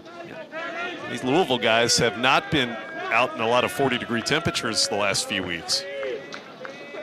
3-1 home to Roach. Is hit high and a long way down the left field line at foul ground. Masterman, does he have a play? Oh no, as he went full speed into that side wall. Wow, and he is right back up. Trying to collect himself there. Remember, he made that sliding play towards the wall yesterday, and he's saying, I'm good. Chasing everybody away. Wow, did he collide hard with that sidewall, though? It's almost like he didn't realize where he was. I don't think he knew this wall was coming. Nope. Ooh, boy, is that a violent collision. Good to see that he's back up. Watch it at full speed. Yeah, Eric, he had no idea that wall was coming up on him.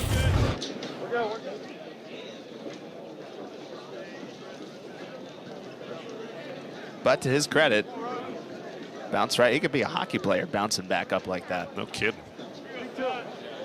Another thing is that's not really a padded wall over there. No.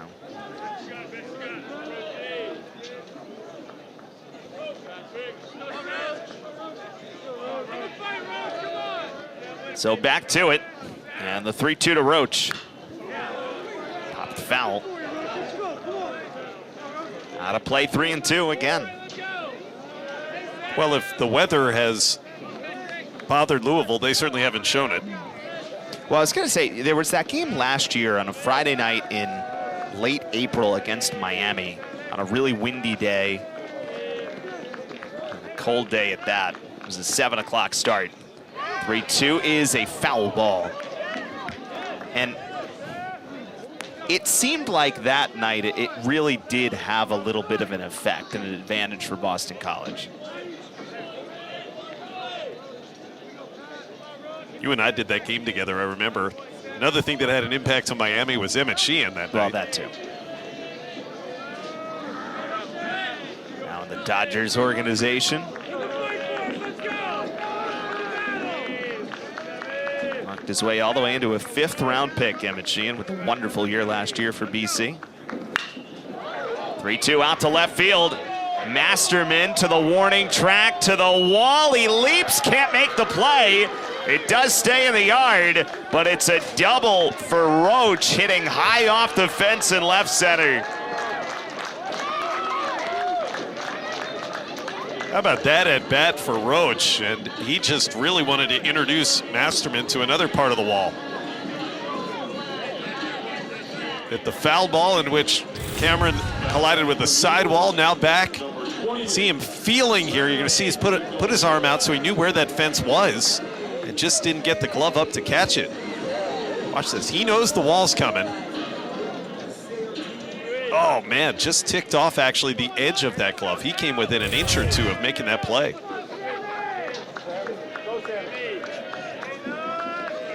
Second hit of the game. Yep, and Sam McNulty now. So runner on second, 1 out. And a strike called on the inner half.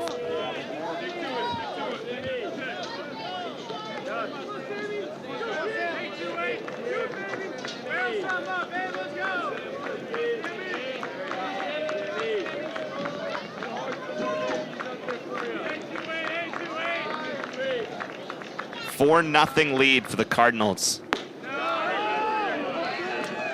1 ball and 1 strike. The wind, it seems like, has shifted a bit. Now blowing a little bit more towards the left field line, maybe even the left field corner. It had been blowing out to right. I noticed it because I'm now getting the wafting smell of someone's food in front of us, which smells very good right now. And the wind has shifted, now blowing in. You want me to make a hot dog run for you? Don't tempt me. Got the KM Frank stand set up here at the Harrington Athletics Village. Doubleheader day. Softball team played just across the way. Here's some of the situational numbers for Boston College today. Haven't had a ton of chances. Trying to take advantage with Roach on second. Ooh. That just missed outside, 2-1. That's a good-looking pitch. I thought a strike out of the hands. Brian Miller, the umpire, disagreed. I guess outside. Dennis Eckersley would say, I got to have that.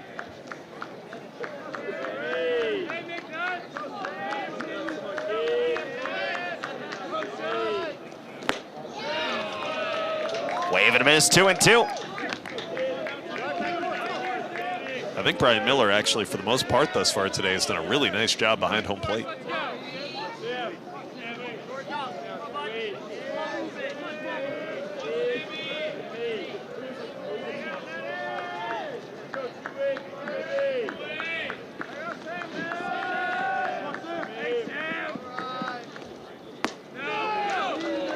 Two missed high, and it's 3 balls and 2 strikes.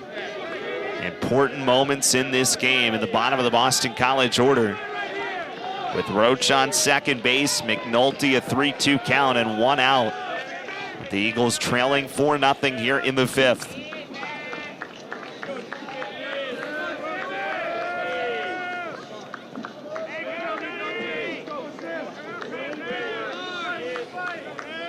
Three-two. And in for strike 3. Strikeout number 7 for Riley Phillips. That's a borderline pitch. It was pretty much the exact same strike 3 that Parker Landwehr took to end last inning. Right around the knees. And if you're either team, really, all you want is consistency out of a home plate umpire, and that pitch has been called a strike by Brian Miller all game.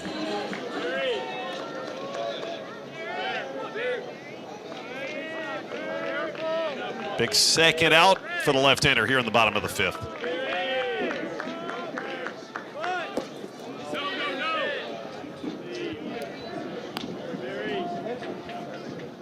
One ball and no strikes, the count to Walsh.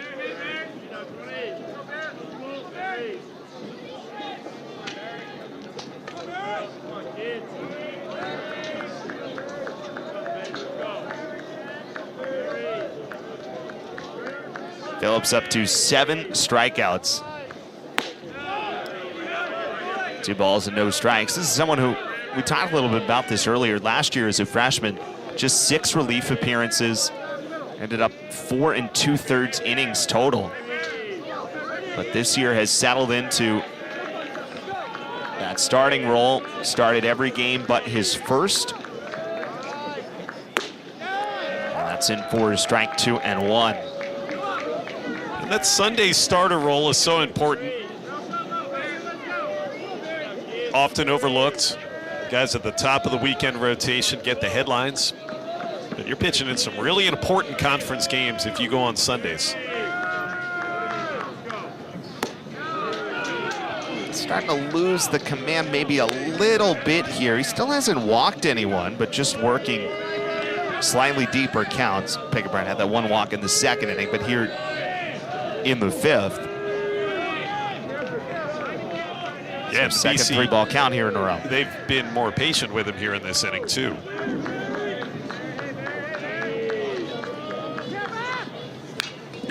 It's fouled back. So this will actually be the 3rd consecutive 3-2 count.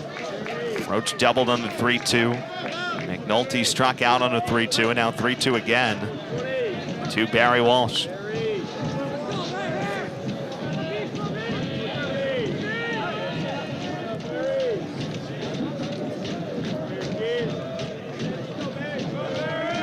I think if I'm Walsh, I got to look for that fastball. That's what Phillips has been throwing. 3-2 pitches, low fastball. To right field. The game going to 11 innings yesterday. Usher bunting 1. More Fields. His throw is dug out by Vetrano. Nicely done by the Eagles' first baseman. And 1 away for Beard. I thought that maybe Moore took a little bit more time than he actually had. Watch this. Takes that stride, throws it low. Heck of a pick there by Vetrano. Good call at first also, out by half a step. Amazing how often those umpires get it right. Beard now takes outside. You know, that's one of those with Moore coming off the mound. I mean, how many times do we say pitcher rushed, and that's what causes the throw to go offline? And certainly made it a close play, but took the beat and made a throw that Vetrano was able to pick and at least get the out. Yeah, you got to have that internal clock in your head, right? You don't want to take too much time, but you also don't want to rush yourself and lose the play. A lot of pitchers will do the barehanded pickup, try to throw it as quickly as they can, and I do agree with you. That can be a much lower percentage degree of success.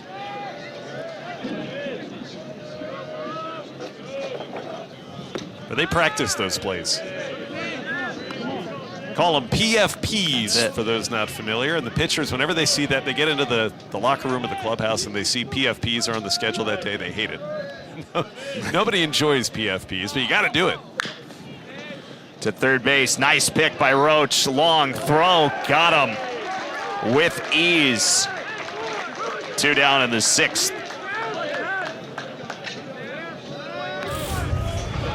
Roach is having a very nice game. Both with the bat, had that double last inning off the wall. There's a nice play at third.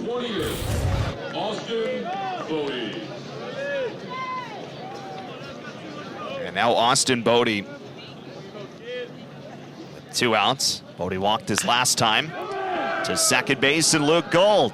Evan Moore, 6 up, 6 down out of the Boston College bullpen. And he keeps the Louisville lead at 4.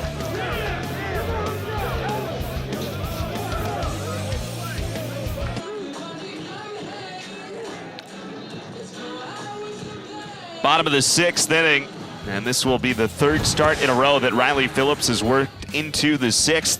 Been very good today. 7 strikeouts for Phillips. Especially against these BC left-handed hitters. Now starting to have more success later in the outing, striking out the righties.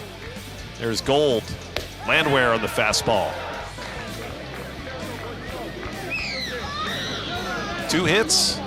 Just 1 walk allowed through 5 scoreless. And he's been pretty efficient so far. 77 pitches. His career high was 9 earlier this year.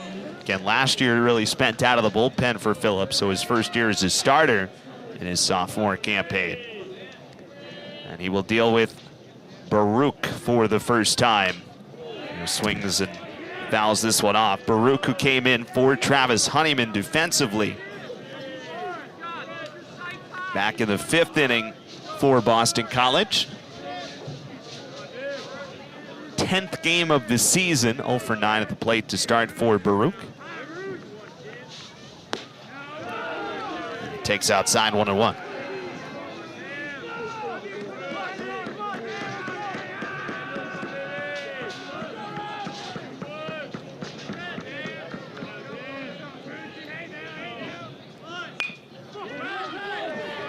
Back to Phillips.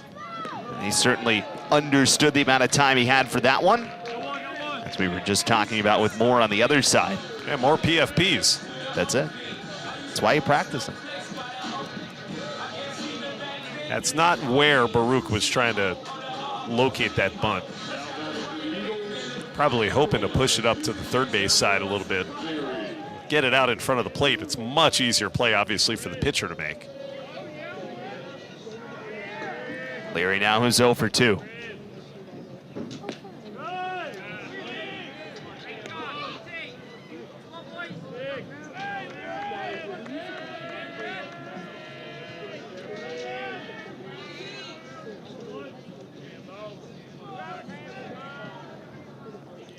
We've had 6 total hits in this game.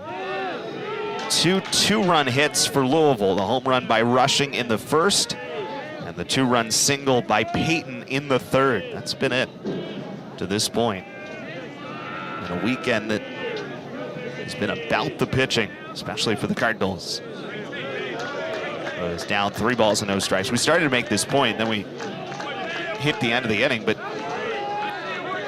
I know Louisville did score 10 runs yesterday. It took until the 11th inning to get those 10 runs, but if you were to have like a runs per 9 innings allowed kind of metric, and that's in for a strike. Boston College is held Louisville significantly under its season average in terms of runs scored per game all weekend long. Cardinals came in averaging 9.9 runs per contest.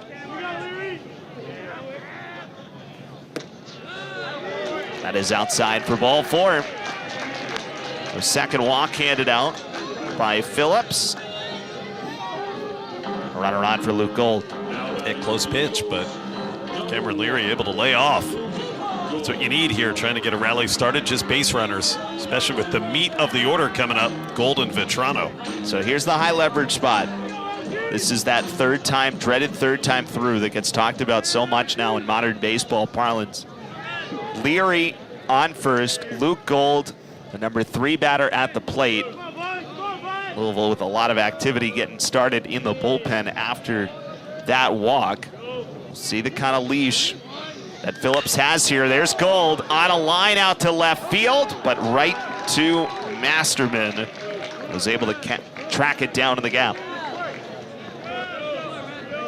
That's good contact by Luke Gold. Just kind of top spun it though. Batters always tell you it's so much better if you backspin the ball, it's going to carry further. The top spin line drives are the ones that get caught.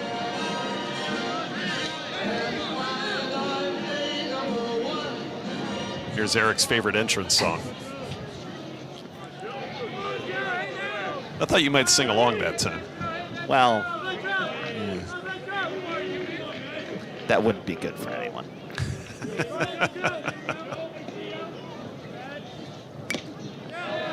Clipped by Vetrano, 0-1.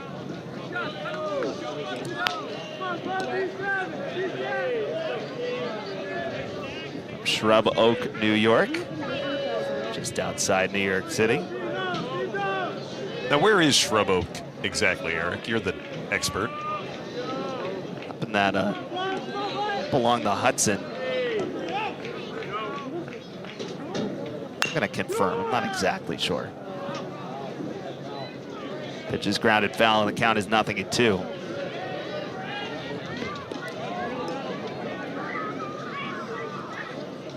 It is, it's like about an hour or so north of New York City, up north Westchester, Hudson Valley.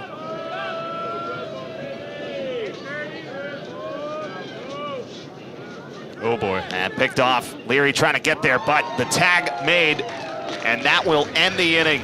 Can't leave that early with a lefty on the mound, Eric. That'll cost you. 1-6 on the pickoff, and we go to the 7th with Louisville up 4.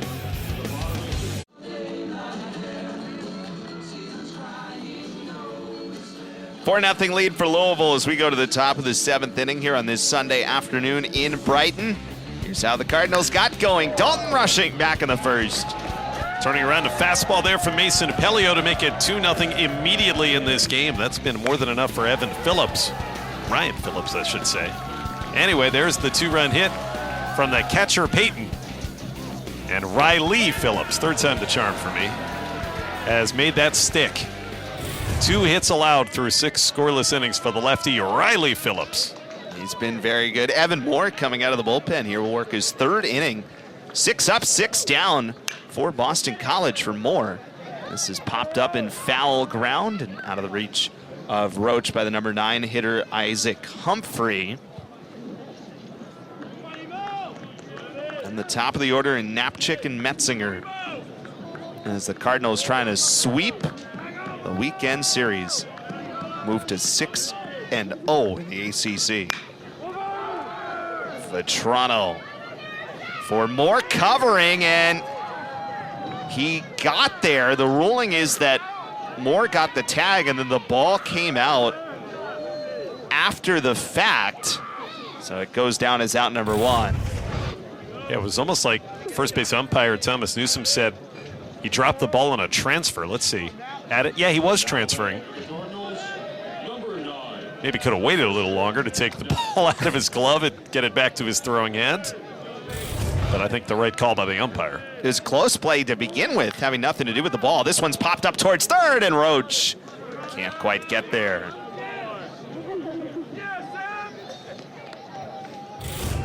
Good effort for Patrick Roach, who's been busy over there at the hot corner. Charging in, just can't quite reach up.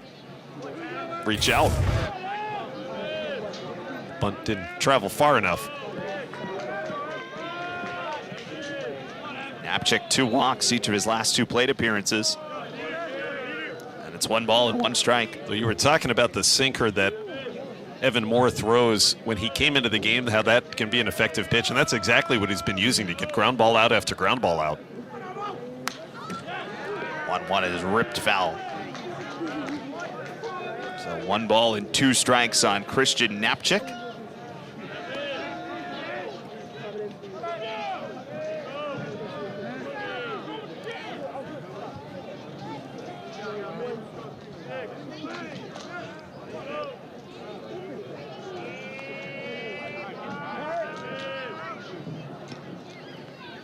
Evan Moore did not want to throw that pitch there. Just kept holding it. He knew eventually somebody was going to call timeout. Now he's got the one he wants.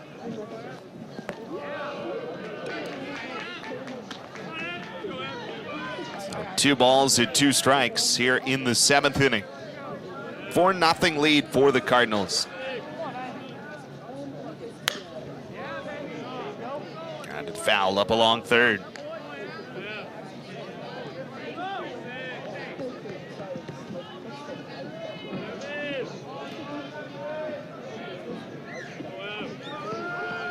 Napchik, the All-ACC 3rd team and freshman team selection last year. Just has the look at someone who's going to have just a massive impact on the top of this order for a long time with this Cardinals program. Hitting nearly 400 this season. Got 12 steals now. Very good defensive player as well. Nubbed off the bat. Napchik was trying to sell it, and he couldn't even do it without starting to laugh. He started shaking off his hand, and Brian Miller was not buying this. Missed outside 3-2. Well, the Oscars are tonight, Eric, and he is not going to win an acting award. Here's the pitch that missed. Close one. Here's the 3-2. And it was fouled off. He was not helped by his dugout, who I think his dugout was laughing at him when Brian Miller said, "Get back in." Here it is again.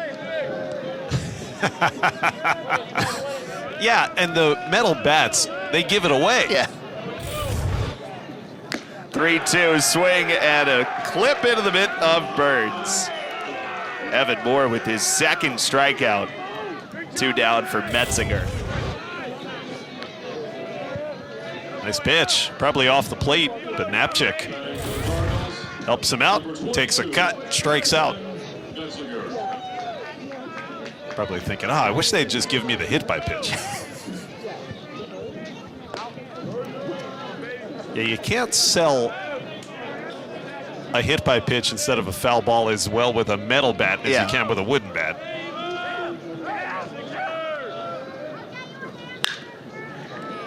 To Luke Gold, Evan Moore, 9 up, 9 down out of the Boston College bullpen. What a job for the BC right-hander.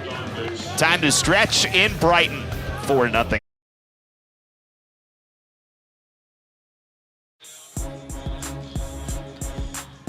There's the Pete Frates Center here at the Harrington Athletics Village, the new home of Boston College baseball and softball. And here over the baseball diamond, it is a 4-0 lead for the Cardinals over the Eagles as we go to the bottom of the 7th inning. And we get a chance to hear New York again because the last out was recorded on the bases. So Joe Vitrano will lead off. Vitrano, Landwehr, and Burns to bat against Riley Phillips, who is out to start this 7th inning. Phillips is season high, 94 pitches. He did it twice, each of his last 2 starts against Michigan and Notre Dame. And Vitrano swings the first pitch and fouls it off. That was his 89th pitch just thrown.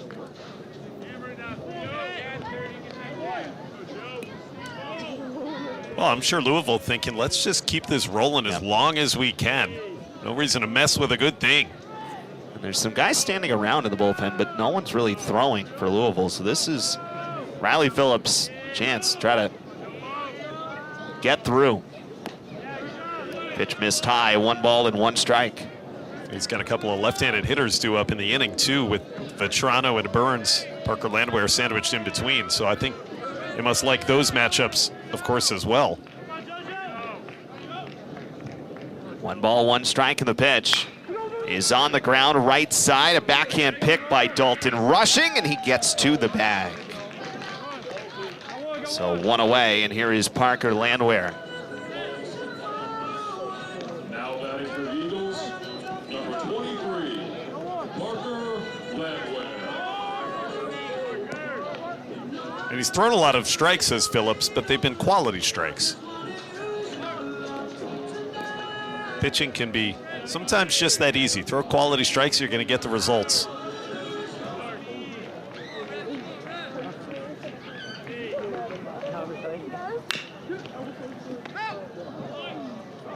This grounded foul, and the count is 0-1.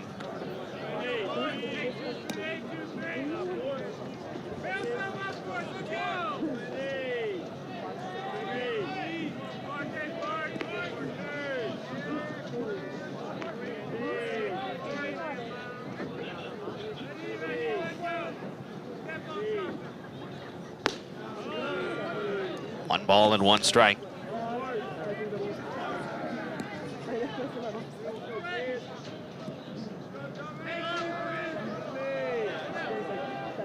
And the Cardinals trying to sweep the weekend series.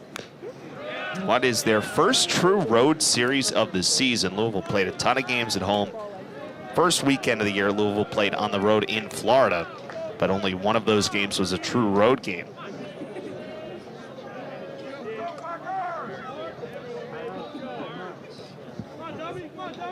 It could move to 6-0 in the ACC. 1-2 missed inside, 2 balls and 2 strikes. There's Aiden Crowley starting to throw in the Boston College bullpen after Evan Moore with 3 shutout innings. Yeah, how about the job for Moore? Perhaps the most impressive outing that he's had since coming back this season. Maybe not even perhaps, definitely. The 2-2. Into right field. Humphrey got a little bit of a late break, and he did not get there. So Parker Landwehr aboard for the 2nd time today. I think this fooled Isaac Humphrey in right field. Lavachi's not coming in all that hard initially, and then at the very last minute he says, uh-oh, I misjudged that. Too late, couldn't recover, it falls in front of him. Perhaps a little bit of a gift there for Parker Landwehr and BC, and maybe they can take advantage of it. And now you see Ben Wigman throwing, the sophomore, in the bullpen. I figured, Eric, that you'd get at least through Peter Burns, the last left-handed hitter in the lineup for a while. And who knows, maybe this will be the last man for Riley Phillips. 97th pitch of the game, and it's in for a strike. With the Cardinals up 4-0. Remember, for what it's worth, and Louisville's got a lot of good arms in the bullpen, but their quote closer per se, Michael Persecki, threw 3 innings and 35 pitches yesterday, so he is likely not available. Up the middle to short, chance for 2. Napchik got 1 and got 2. And Riley Phillips with 7 shutout innings. And the Cardinals take a 4-0 lead to the 8th. The Eagles score no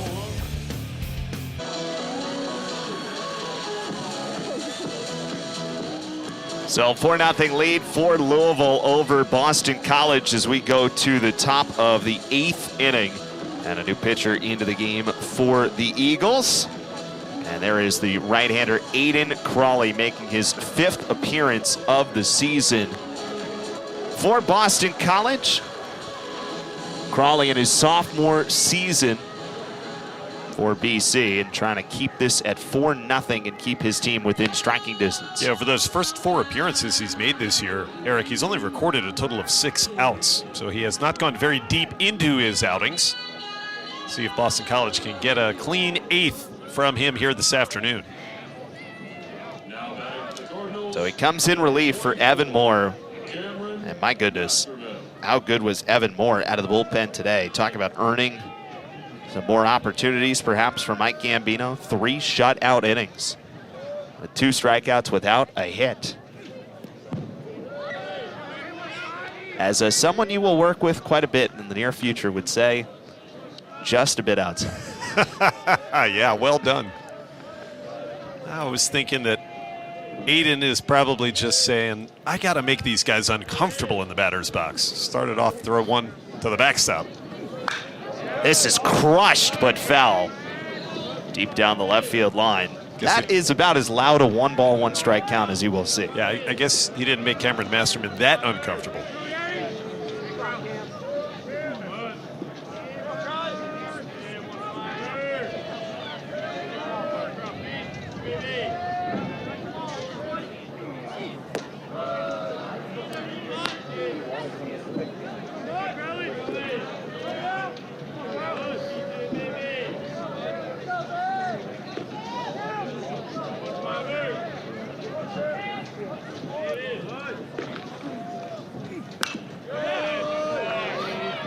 This is fouled back and right. It's 2-2. This is earlier with Masterman heading towards that sidewall.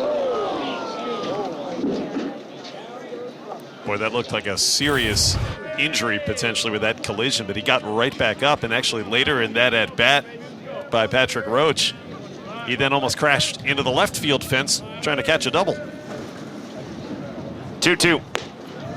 And that missed outside, 3 balls and 2 strikes.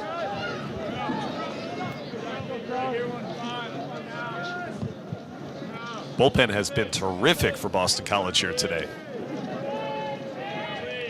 Between Geig and Moore, all scoreless baseball behind Mason Pelio thus far. 3-2 missed up and away, ball 4. And well, first let's take a look at Evan Moore as we talk a little bit more about this. And my goodness, 9 up, 9 down. He was brilliant for Boston College. Yep, he had the run going on that fastball, but I really liked the fact that most of what he did in those 9 outs was use his sinker to get routine ground balls. See the 2 strikeouts there in total for Moore. And as you said, perhaps earning a little bit more high leverage usage moving forward here in the ACC. Rushing hits one a long way up in the air on the infield. So who makes the call? McNulty for out number 1.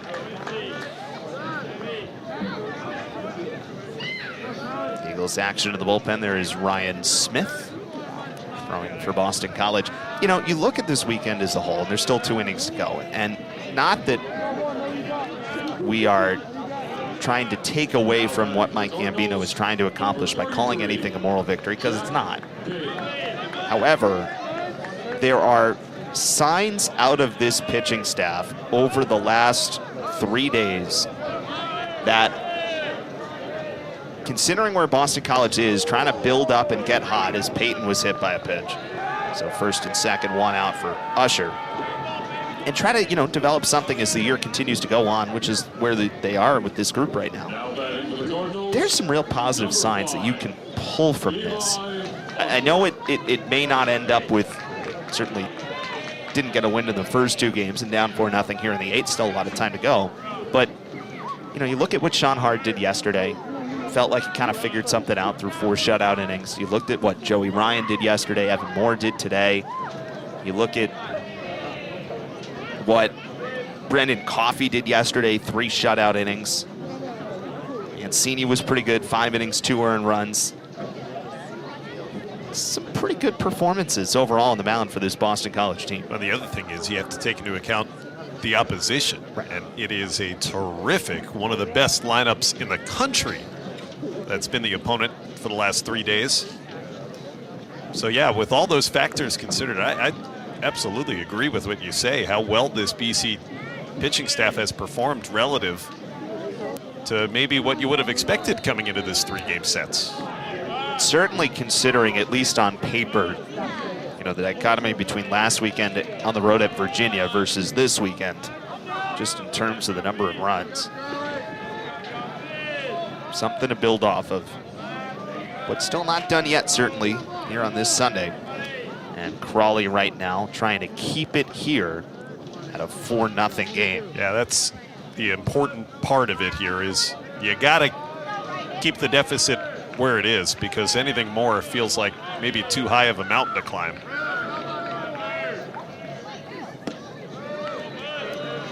And a little bit of problem with his command since he's come into the game with a walk and a hit batter. Crawley comes straight over the top, which can create some deception.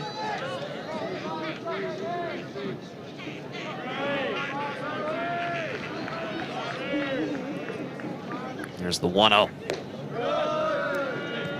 Missed outside. 2 balls and no strikes to Levi Usher. Boston College double play depth up the middle and a slight twist. Over towards the right side against the left-hand hitter.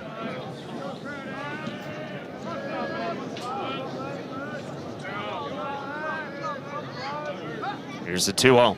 And that missed outside. 3 balls and no strikes. Count home on Usher.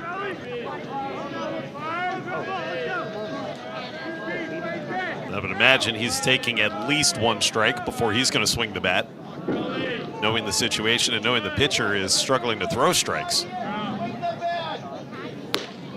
That one is down the heart for a strike. Might take another.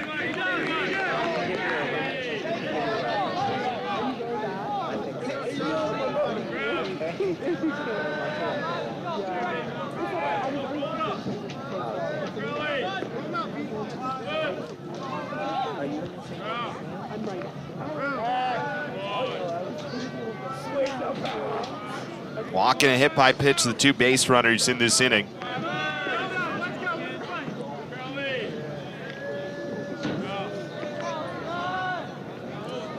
Three balls and 1 strike. And that missed down low for ball 4, and the bases are loaded with Cardinals. And that brings up Logan Beard. Cardinals, number 2, Logan Beard.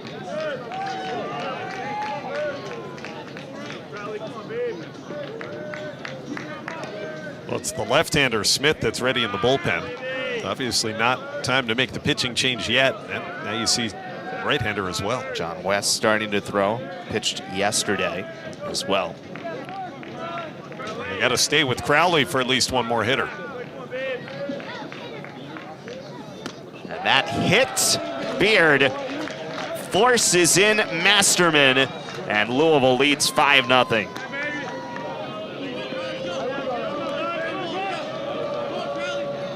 The second hit by pitch of the inning.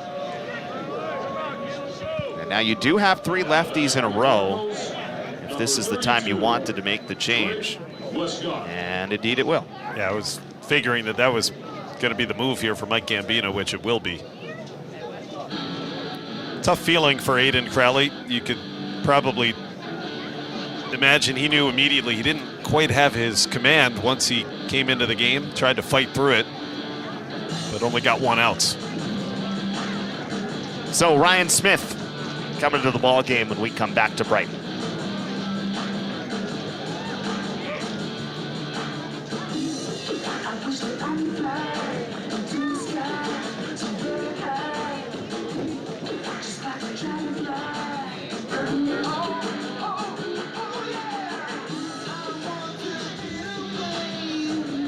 So Mike Gambino playing the numbers here, and he will go get the left-hander Ryan Smith, the new pitcher for Boston College. Been a good start to the season for Smith in limited action,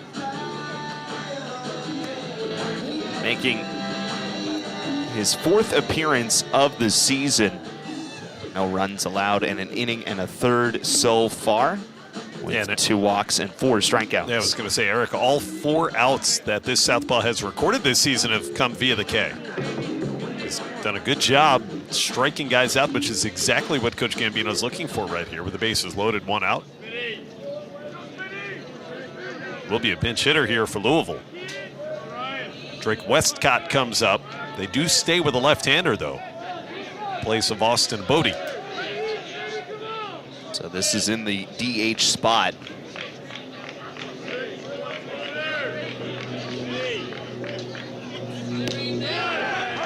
And first one in for a strike.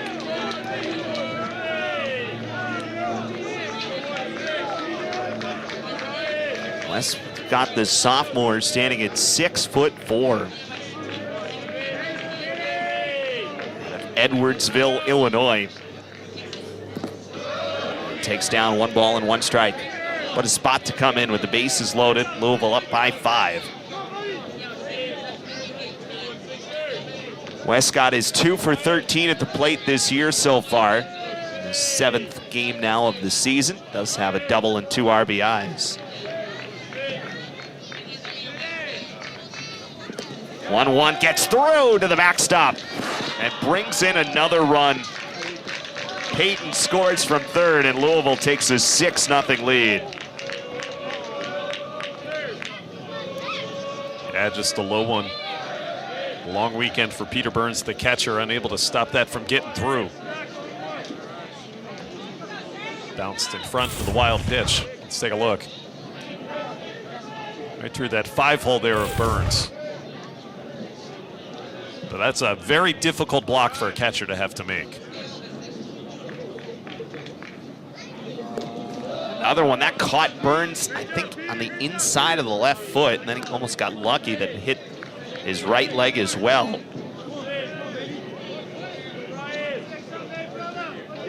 So 3 balls and 1 strike from Smith to Westcott.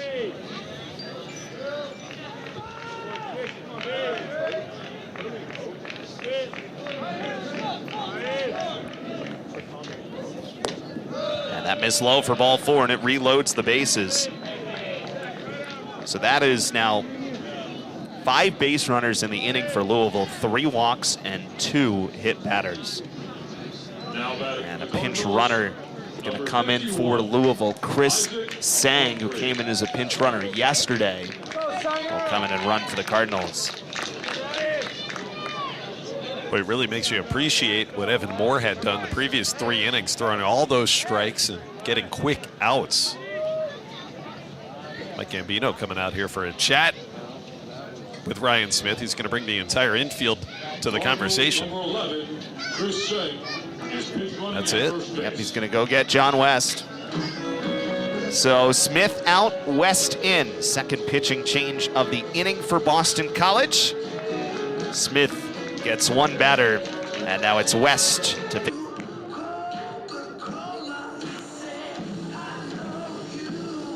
So Boston College right back to the bullpen here after Ryan Smith faced 1 batter. And John West comes into the game, the new pitcher for Boston College. West pitching for the 2nd day in a row. Came in the 5th inning yesterday in relief of Sean Hart. Got hit around a little bit, 3 hits and 4 earned runs, including the homer allowed to Dalton Rushing. So now West to deal with Humphrey. Beg your pardon, yeah. A lot of appearances. Now, 10 of them right up there among the most used relievers on the staff thus far this season for Coach Gambino. Breaking ball stayed high from the 6'8" John West. The only man who's pitched in more games for BC this season is Charlie Kuhn. Bases are loaded for the Cardinals. 2 runs already in. Still without a hit in this inning. And West missed inside. 2 balls and no strikes.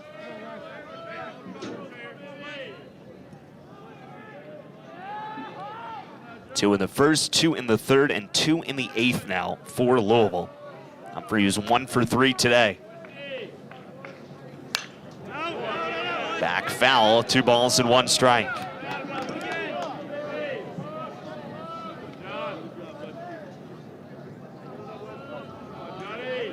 West, who's making his third appearance of the week, also pitched on Wednesday against Sacred Heart, an inning and 2/3 of hitless ball with 4 strikeouts against the Pioneers. Up the middle and through. Into right field for Humphrey. Usher scores, everybody else moves up, and it's 7-0 Louisville.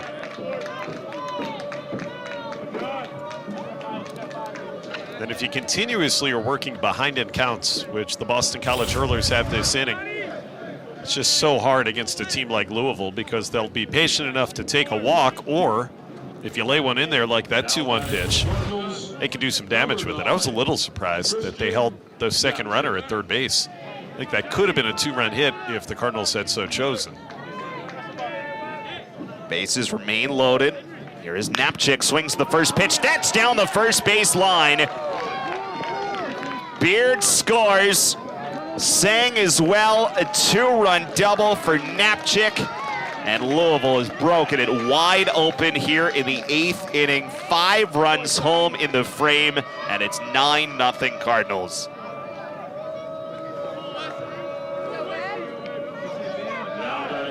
Well, BC could only hold down this great offense for so long. That's a really tough pitch to turn on. Christian Napchik did it, though. High and in to the lefty. Good bat speed to get around and pull that one out of the reach of the first baseman. That was a pretty swing. Now the infield will come in for BC. Still only 1 out of the inning. First pitch missed outside to Metzinger. 1 ball and no strikes. Still runners on second and third and just 1 out. Here's the 1-0. Metzinger checked his swing. He did not go. So 5 runs home in this 8th inning, and the most lucrative inning of the series for the Cardinals. Boston College in around the infield. 2 balls, no strikes from West. That's on the ground and through. Base hit for Metzinger. Humphrey scores, and the Cardinals lead 10-0.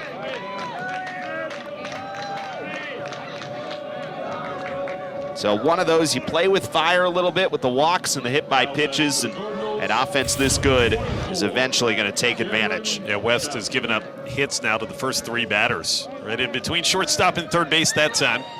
Station to station baseball for the Cardinals. And a 6th spot with only 1 out having been recorded. And now Cameron Masterman, who started this inning with a walk against Aiden Crawley, as the Cardinals bat around. First pitch in for a strike.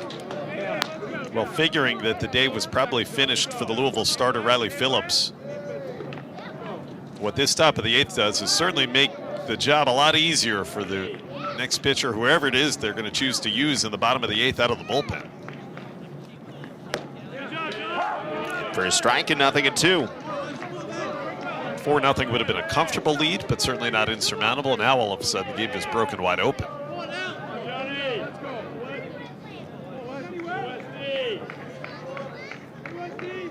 West way ahead.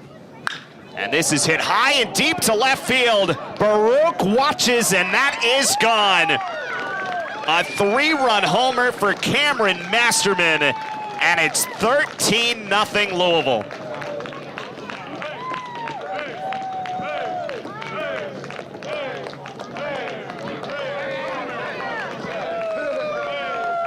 Well, it's been an eventful afternoon for Masterman, crashing into walls and now hitting it over the wall. Second home run of the game here for the Cardinals. And how about the rally that they've had? Now 4 straight hits against West. That breaking ball with 2 strikes stayed right up over the plate. And Masterman did not miss it. And now here is Dalton Rushing, who has recorded the only out of this inning. And he takes strike 1. So the 7th home run of the season for Masterman.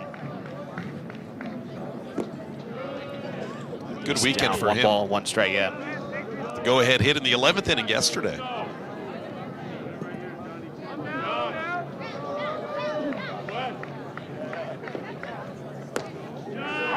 One ball and 2 strikes home from West to Rushing.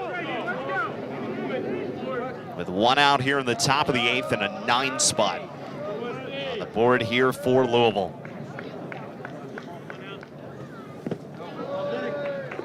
Rushing did not go on the check swing, so 2 balls and 2 strikes. Eric, I know it's early in the conference schedule, but Louisville making a statement, about to have consecutive sweeps to start its conference slate. We're back this year.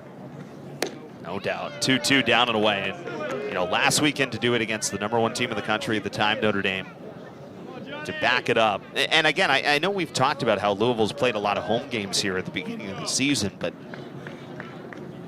3-2, that's it for strike 3. So 2 outs in the inning. First strikeout for West, and that'll bring up Jack Payton. It's not like they weren't playing anyone at home, though. We talked about the Michigan series that they played. One of their 2 losses in this span was against Lipscomb in the midweek. It will be on the road at a Pittsburgh team that had an outstanding year in the ACC last year, before then hosting North Carolina. It's on the horizon. This is Payton out to left field, and that is over the head of Baruch and off the wall.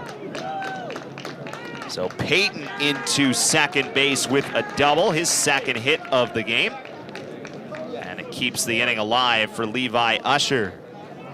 Now batting for the Cardinals, number 5, Levi Usher. But it's not always going to be this. For Louisville, you're going to run into some bumps in the road. Obviously, the ACC is a gauntlet again this season, but they have been able to establish themselves just by the way that they played here in the first month or so as really one of the favorites. And that was not the way that it was looked at coming in. Yeah, the Cardinals missed the NCAA tournament last year for the first time in a decade, outside of the preseason top polls for the first time in basically that same amount of time. But they are back in a major way, it seems. 0-1 on Usher, who walked and scored a run in this inning. 9 runs on 5 hits in the inning, with 3 walks, 2 hit batters as well. And it's 0-2 from West to Usher.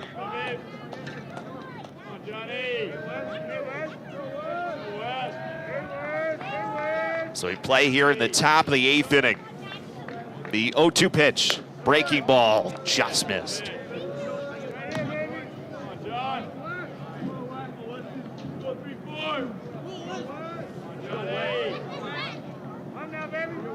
Johnny West, come on, baby. Let's go, West, come on, baby. Up the middle, off of the foot of West, it deflects right to Luke Gold, and that ends the inning. Kick, save, and a beauty. Yeah, but not before. 13 batters come to the plate for Louisville. They add 9 runs, and it's 13.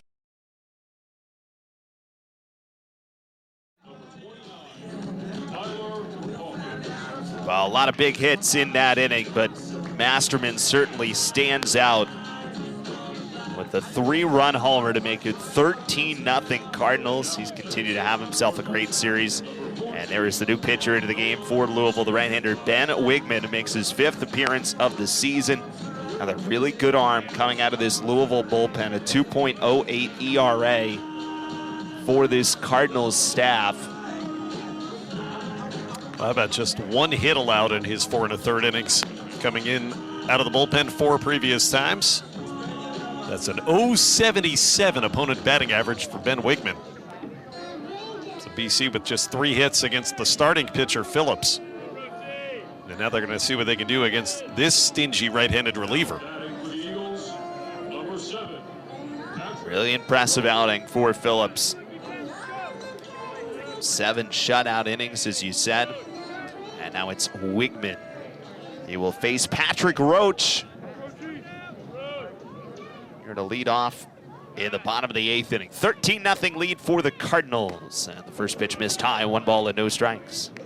Wigman, who made 1 appearance last year before missing the rest of the season due to injury. And he's come in and been lights out this year, as you said, just the 1 earned run allowed. 1-0 for his strike. Roach doubled his last time, high off the wall in left center.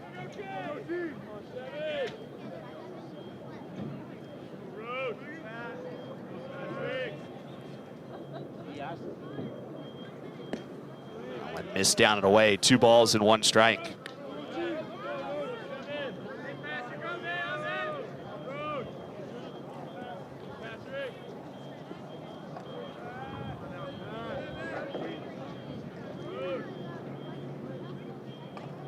Whoa, hat came flying off there as he delivered the pitch. Wow, that really seemed to bother Wigman. Just see where the pitch landed, Yeah. You know that. Whoa. Yeah, it absolutely disrupted the pitch. Big gust of wind. Hat back, ball over the head. Everything took off. It did. 3-1. And I think that affected him again. He kind of was going back for the hat to make sure it was on at the end of it. It is ball 4. So Roach walks. And here is Sam McNulty.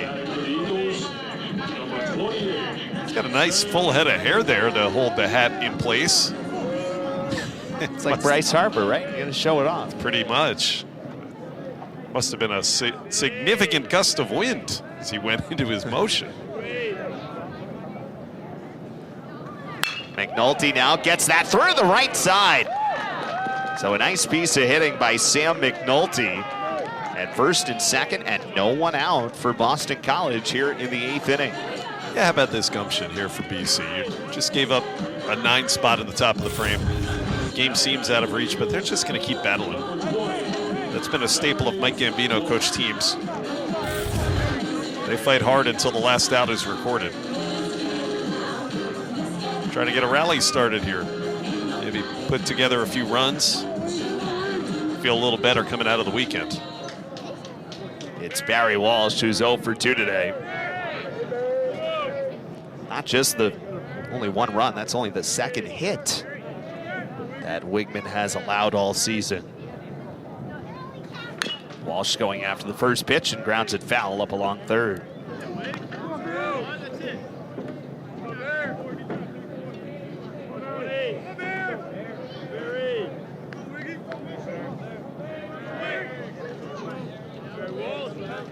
Barry Walsh out of Central Massachusetts.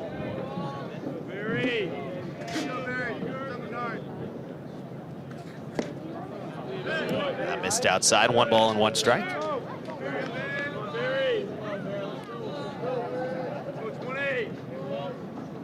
You know, we could make Oscar picks.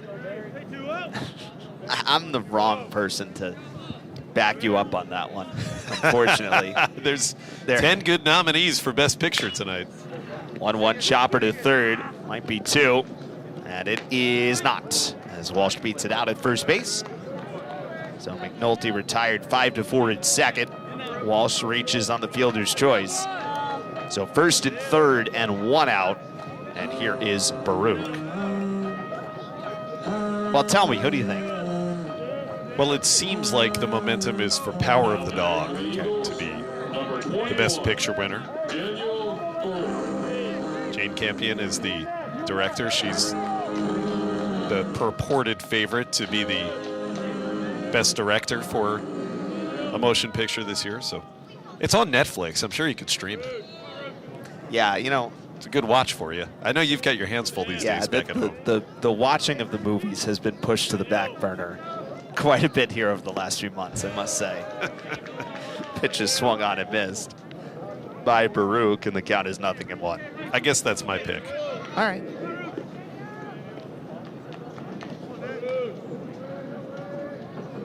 It's a late Oscars this year. Yes. Going deep into March.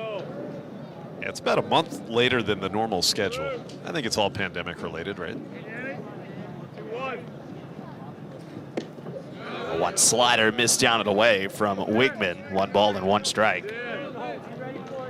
13-0 lead for Louisville. As we play here in the bottom of the 8th inning from Harrington Athletics Village in Brighton, as the Cardinals try to sweep the weekend series from Boston College and move to 6-0 in the ACC. A missed tie, 2 balls and a strike.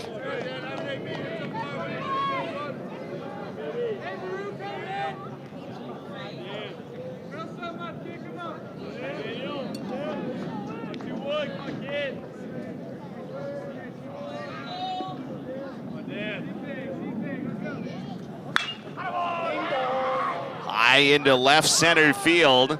Usher looking for it, now backtracking, and he makes the catch. Roach tags from third and scores. So a sacrifice fly for Daniel Baruch, and that breaks the shutout as Boston College gets on the board. It's 13-1. I'll tell you what, though, that was a really impressive catch in the end by Levi Usher, because he did not see that ball immediately. Either he didn't see it or just didn't react to it, thinking it might be a play for the left fielder. And he recovered. A long way to go after he initially had not really taken a step after that ball. That was the second one in a row. We also saw Humphrey in right field where there was a little bit of an odd break. Missed upstairs, 1-0. Take a look at the route to the ball by the center fielder Usher. Well, you see it now at the end when he does pick it up, get back there to make the catch. Initially, though, he really did not think that he was going to have to go after that.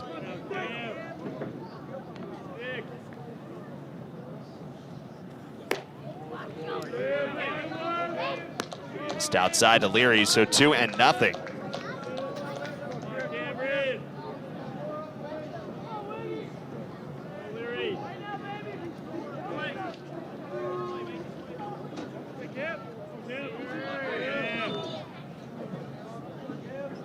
The 2-0. And that missed down. So 3 balls and no strikes. The count on Leary. As Wigman trying to find the command a bit here in this bottom of the 8th inning with a run already in for Boston College.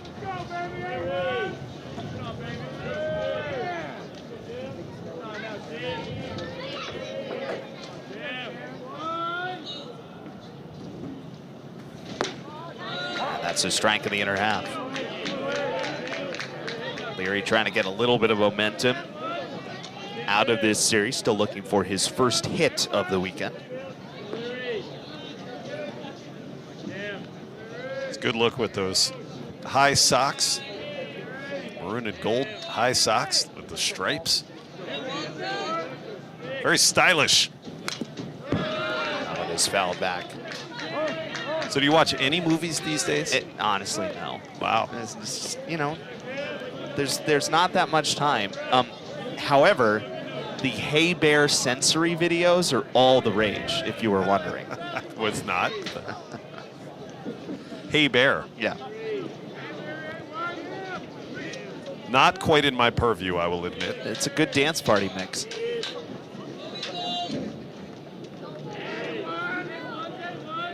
Three-two, and that's inside for ball 4. So Leary walks, second walk of the inning for Boston College. And here is Luke Gold. Now batting for the Eagles, number 1, Luke Gold.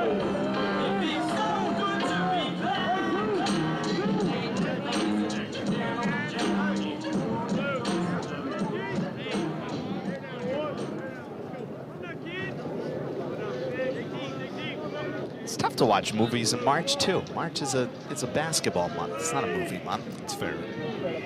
Yeah, it's why it feels a little disconcerting to have the Oscars in the same day as NCAA basketball. Pitch to the backstop. And Boston College will have runners on first and third now as Walsh advances on the wild pitch. Great time of year as a sports fan. Baseball spring training, thankfully, getting started a little bit late, but they've got those games going on in Florida, Arizona.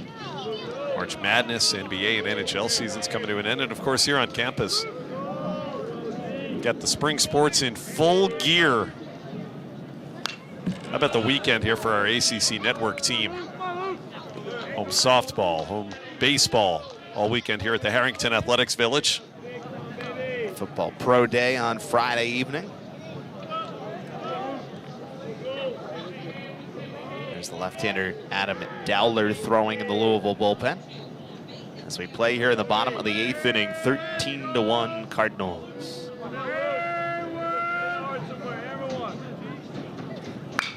Popped up, foul ground. The first baseman rushing, and he makes the catch. So that ends the inning. Eagles do get on the board on the sacrifice fly by Baruch. And we go to the 9th, 13-1 Cardinals.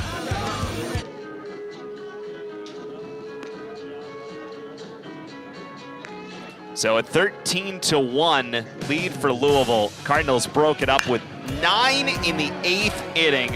Humphrey there lacing one into right. And it was the walks and hit batters early, but then Louisville really started to take advantage. Yeah, 4 consecutive hits after John West came into the game. First 3 of them stayed in the yard, drove in runs. Then here's the 4th of them. And then this one did not stay in the park off the bat of Cameron Masterman. 3-run shot. 9 scored, and a 4-run game became 13.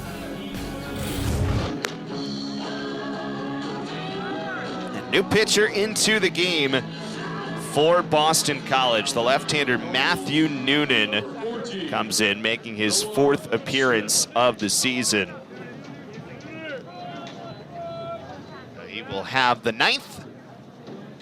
And Nolan Smith, who came in as a defensive replacement at second base, he will lead off to start the 9th for the Cardinals. First pitch missed up and away, 1 ball and no strikes. Good opportunity for Mike Gambino, pitching coach Vance, to get Noonan into some action here on the ACC weekend. Got a good arm, lefty does.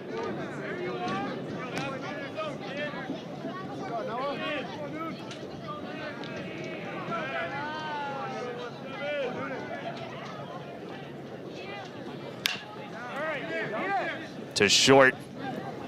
McNulty throws wide. And Smith reaches.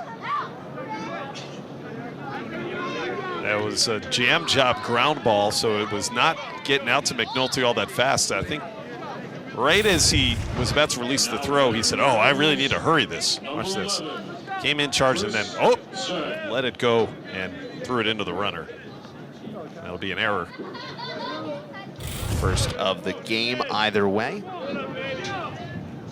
And it brings up Chris Sang.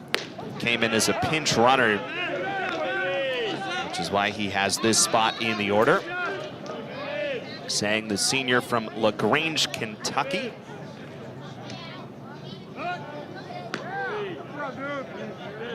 Been a key piece coming off the bench the last couple of seasons for Louisville. 19 games off the bench last year.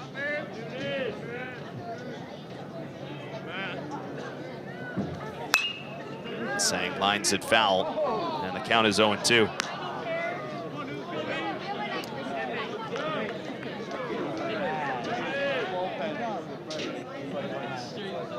LaGrange made famous by the song of the same name by ZZ Top. I don't think it was LaGrange, Kentucky they were singing about. I don't think.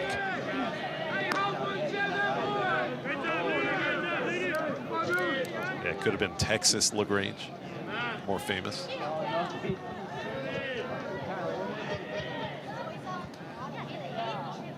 Could be anything. Google would know. Yep. I may have to double check on Google, this. Siri, whoever, Alexa. It's a good song. You know which one I'm talking about, right? Vaguely. I'm not going to sing it, don't worry. Okay. 1-2 is fouled back. You're hitting some holes in my my pop culture wheelhouse here, but you know. And it is Texas, by the way, the song by ZZ Top Okay, that they're Texas. referring to. Not LaGrange, Kentucky, the hometown of Mr. Sang.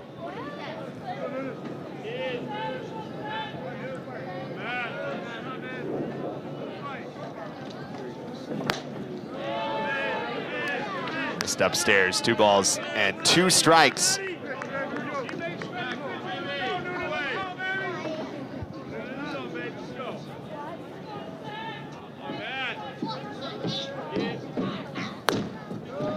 Up and in, so 3-2 home to Sang.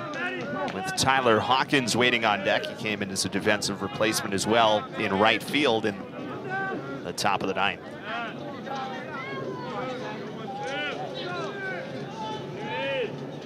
A 3-2 pitch is into left field. A base hit for Chris Sang. And runners on first and second. And no one out here in the 9th. Well, it took a while. Of Hawkins. Beg your pardon, Eric. It took a while for the Louisville bats to wake up here this afternoon, but once they did here in the 8th and 9th innings, boy, have they ever. Onslaught of base runners here for the visitors. It's going to be a happy plane ride back to Kentucky.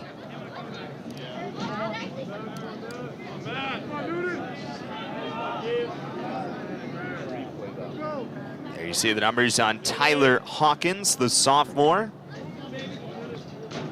His first at-bat of the series. 1 ball and no strikes. Hawkins, the junior from Lexington, Kentucky.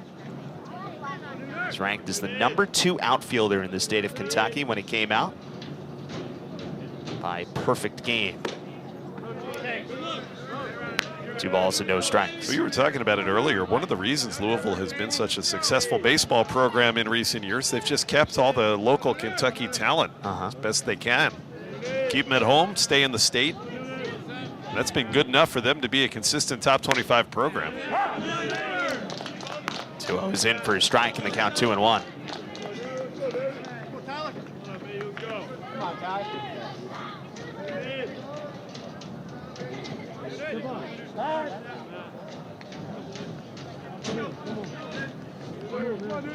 Such a luxury to have if you can keep those guys home.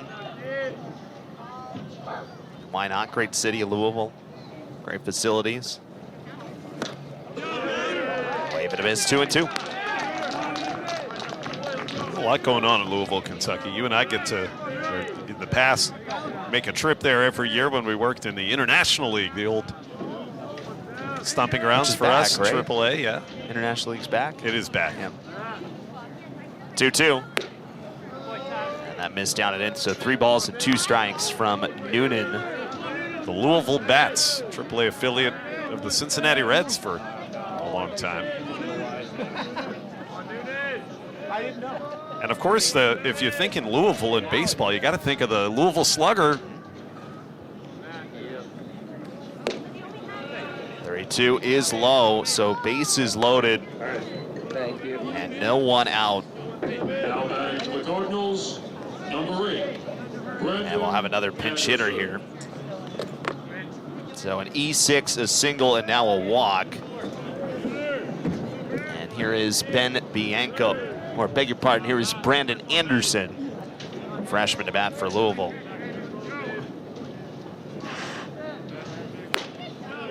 First one in for a strike. Yeah, the most famous of all wooden bat companies, I would argue, the Louisville Slugger. For years. Great museum.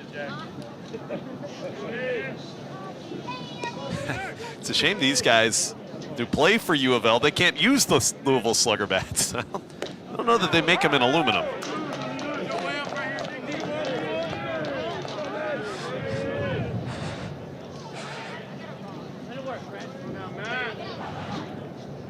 But if you're ever in that part of the country, you go visit that Louisville Slugger Museum. It's really fascinating. Popped up into shallow center. Infield fly is called, though it's the center fielder, Harry Walsh, who comes in to make the play for the first down.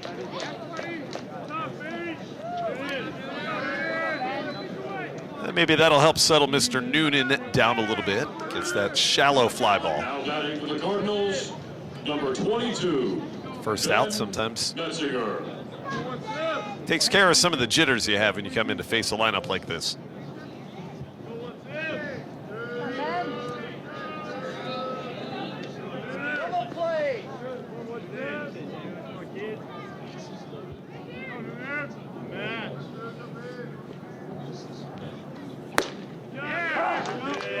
for a strike to Metzinger. Roll me up, baby. Right here. Let's go. Good.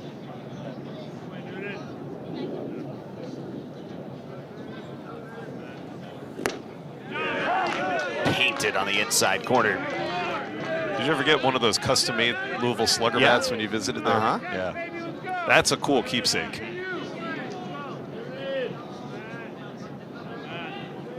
Here's the 0-2. And that one's fouled off. That's one you got to ship, though. Not great on the plane ride home. Probably have to check that. I remember I stuck mine on the equipment truck. There you go. But yeah, you never want to use it. If you ever actually tried to hit with it, you'd feel like you'd ruin it. Yeah. Swing and a miss for strike 3. Good pitch down and in. And there's 2 outs now in the 9th. And here is Masterman. Now batting for the Cardinals, number 24, Cameron Masterman. 13-1 lead as we play here in the top of the 9th.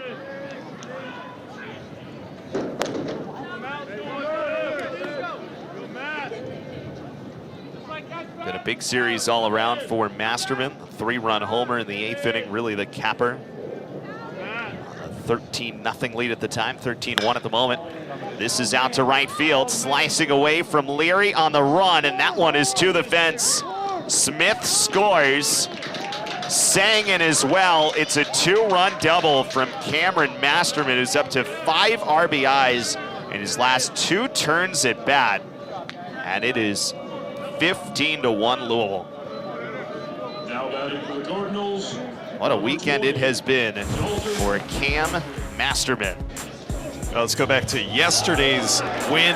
That terrific sliding catch. This earlier today, the hard collision with the sidewall. And leading into his late game offensive heroics. That 3-run home run off of John West came last inning. Probably would have had another RBI too on that bases loaded hit he just had, but Louisville with a little baseball courtesy to hold the runner at third.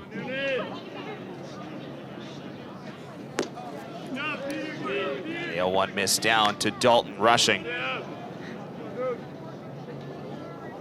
15-1 the lead, 11 of those 15 in the last 2 innings for this Louisville offense. Here's the 1-1. That's in for a strike. Count is 1-2.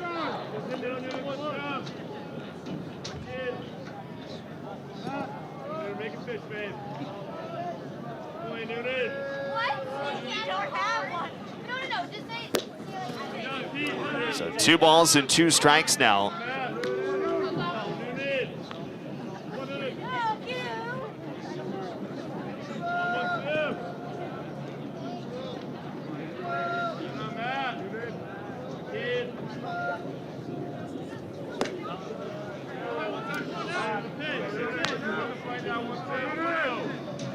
Boy, nobody's giving away any at-bats, huh?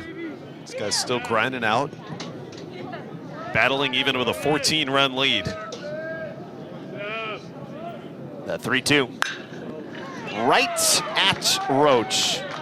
And that ends the inning. 2 more home for the Cardinals. Masterman with the 2-run double. 15-1 to the bottom of the 9th. 2 runners left on base.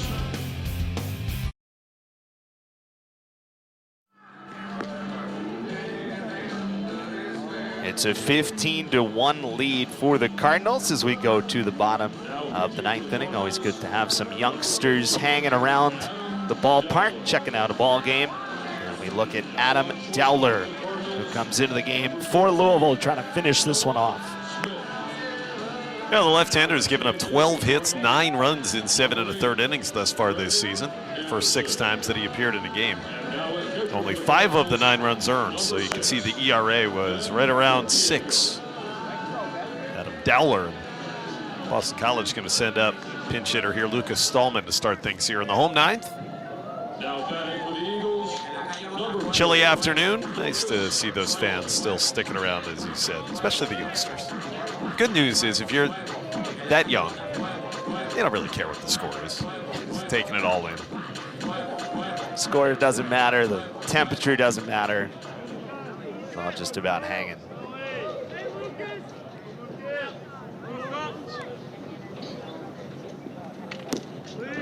First one and missed down. 1 ball and no strikes from Dowler.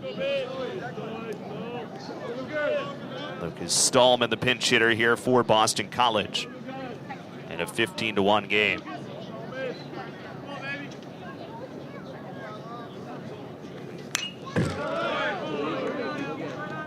Eight for 46 is a hitter this season coming in. That's a 174 clip for Lucas. Started 12 games thus far this season.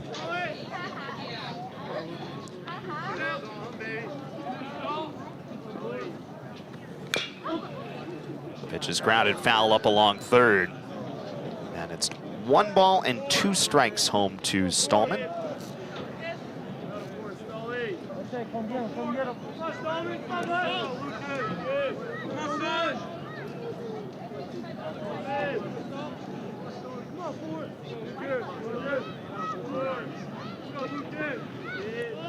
One ball, 2 strikes in the pitch. And that hit him. So Stallman will go to first base on the hit by pitch. And leadoff man on in the 2nd inning in a row for the Eagles. And that brings up another pinch hitter here in Ramon Jimenez. Not the way that Dowler wanted to begin his outing, especially with that big lead. You don't want to be giving up free passes. Just yanked that pitch, though. Ramon gets an opportunity to take an at-bat here in this series finale. Could be an impact right-handed hitter.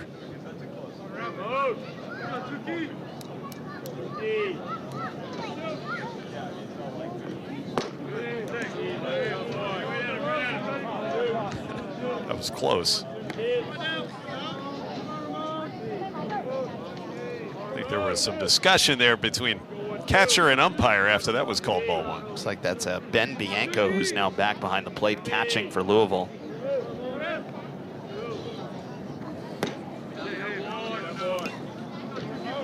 That one missed, 2 balls and no strikes. You were talking about March Madness earlier, and of course a lot of people with their eyes tuned into the Elite 8 this weekend. In the ACC, Eric, this could be a very impactful weekend for notoriety and also for some income. You win games this late in March in that NCAA tournament, the conference makes a really nice payday. Duke already into the Final Four. Miami playing right now for a chance, and later UNC. Could be as many as 3 ACC teams that get to New Orleans. And that's good for everybody. The trickle-down impacts are felt throughout the conference, all teams, because of the money that comes in due to those kind of runs. Yeah.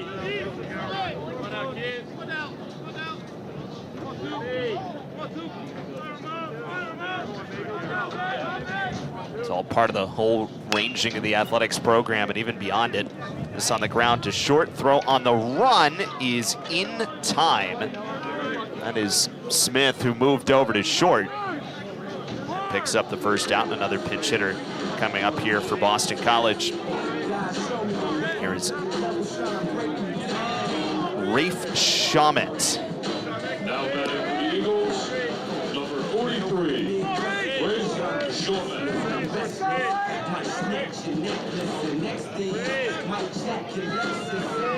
6 for 20 this year is Rafe. Hit 300 on the nose coming into this pinch hitting appearance. 13th game played, he's started 3. Mike Gambino giving some guys an opportunity to get an at-bat here at the end of the game, which I know they appreciate.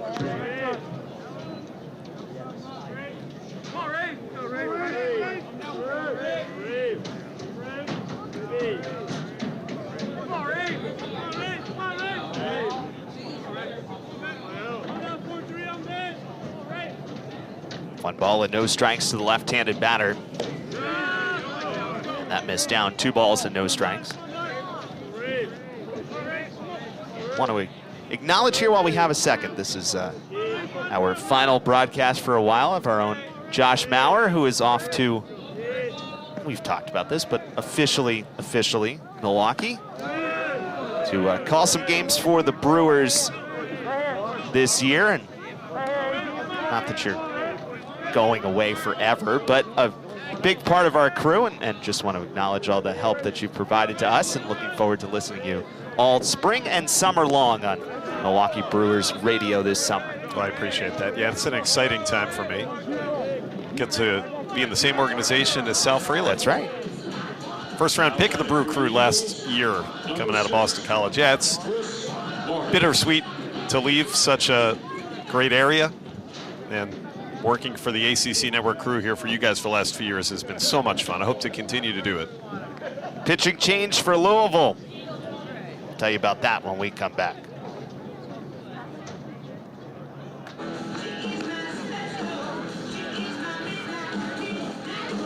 So pitching change here for Louisville in the bottom of the 9th inning. And it is Alex Gallivan, the new pitcher for the Cardinals. Look at the youngsters hanging out. See, that's what I'm talking about. They don't care about the score. They don't care about the inning. Just happy to be here, hanging out at the ball game. Enjoying life. Good place to be. There's Galvin. Haven't seen much of him this season, as you can say. Just the second outing. One scoreless inning earlier this year with a strikeout. Comes in to face Boston College with 2 on and 1 out.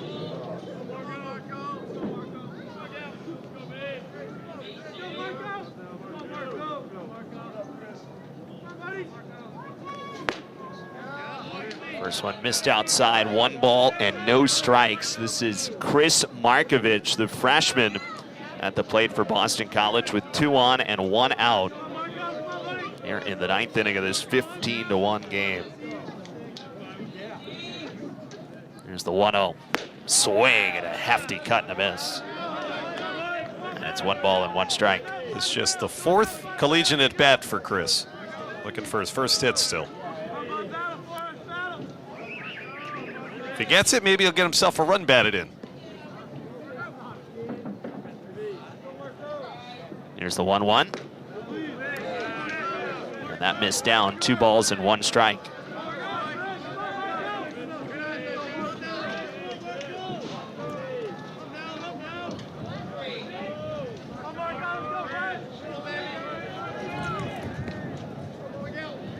Two balls and a strike with runners on first and second and 1 out in the pitch. Is in for his strike, and the count is 2-2. Got to see Sal Frelick this week, actually. He was playing in some of the major league spring training games for the Milwaukee Brewers. Talking about how he was the terrific Boston College outfielder the last few years. Milwaukee took him in the first round of the draft, and they love him, and they think he's a future big league starter. Swing and a miss for strike 3. 2 outs here in the 9th. Good fastball there for Alex Galvin. Sal got into his first big league spring training game earlier last week, Eric, and he got a couple of hits immediately, made an impact. For those of us that watched him play here at the Heights, no surprise, that guy can swing it. Breaking ball missed down, 1 ball and no strikes.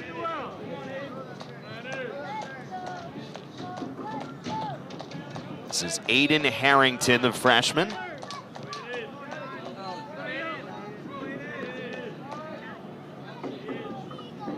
The 1-0. And that is in for his strike, and the count is 1-1. Again, Cardinals trying to sweep this series, looking to move to 6-0. In the ACC this year, they'd move to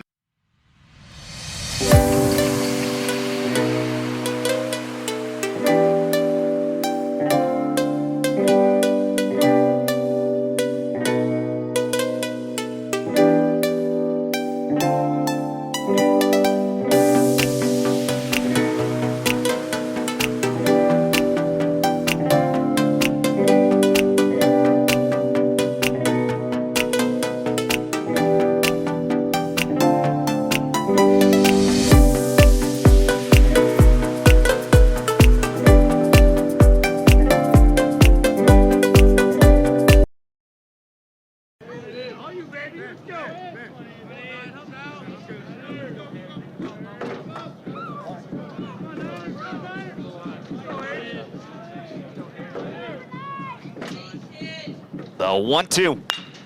On the ground, right side and through. Base hit for Harrington. And the bases are loaded for the Eagles.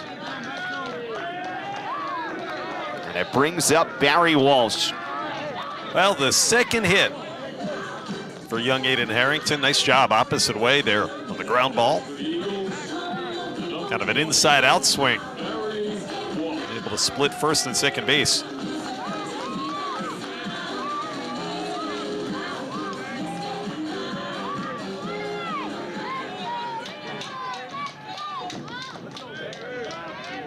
Mike Gambino running out of pinch hitters, so he's going to keep a guy in the lineup to hit here. Barry Walsh gets to bat. Starter in this game. First one is in for a strike.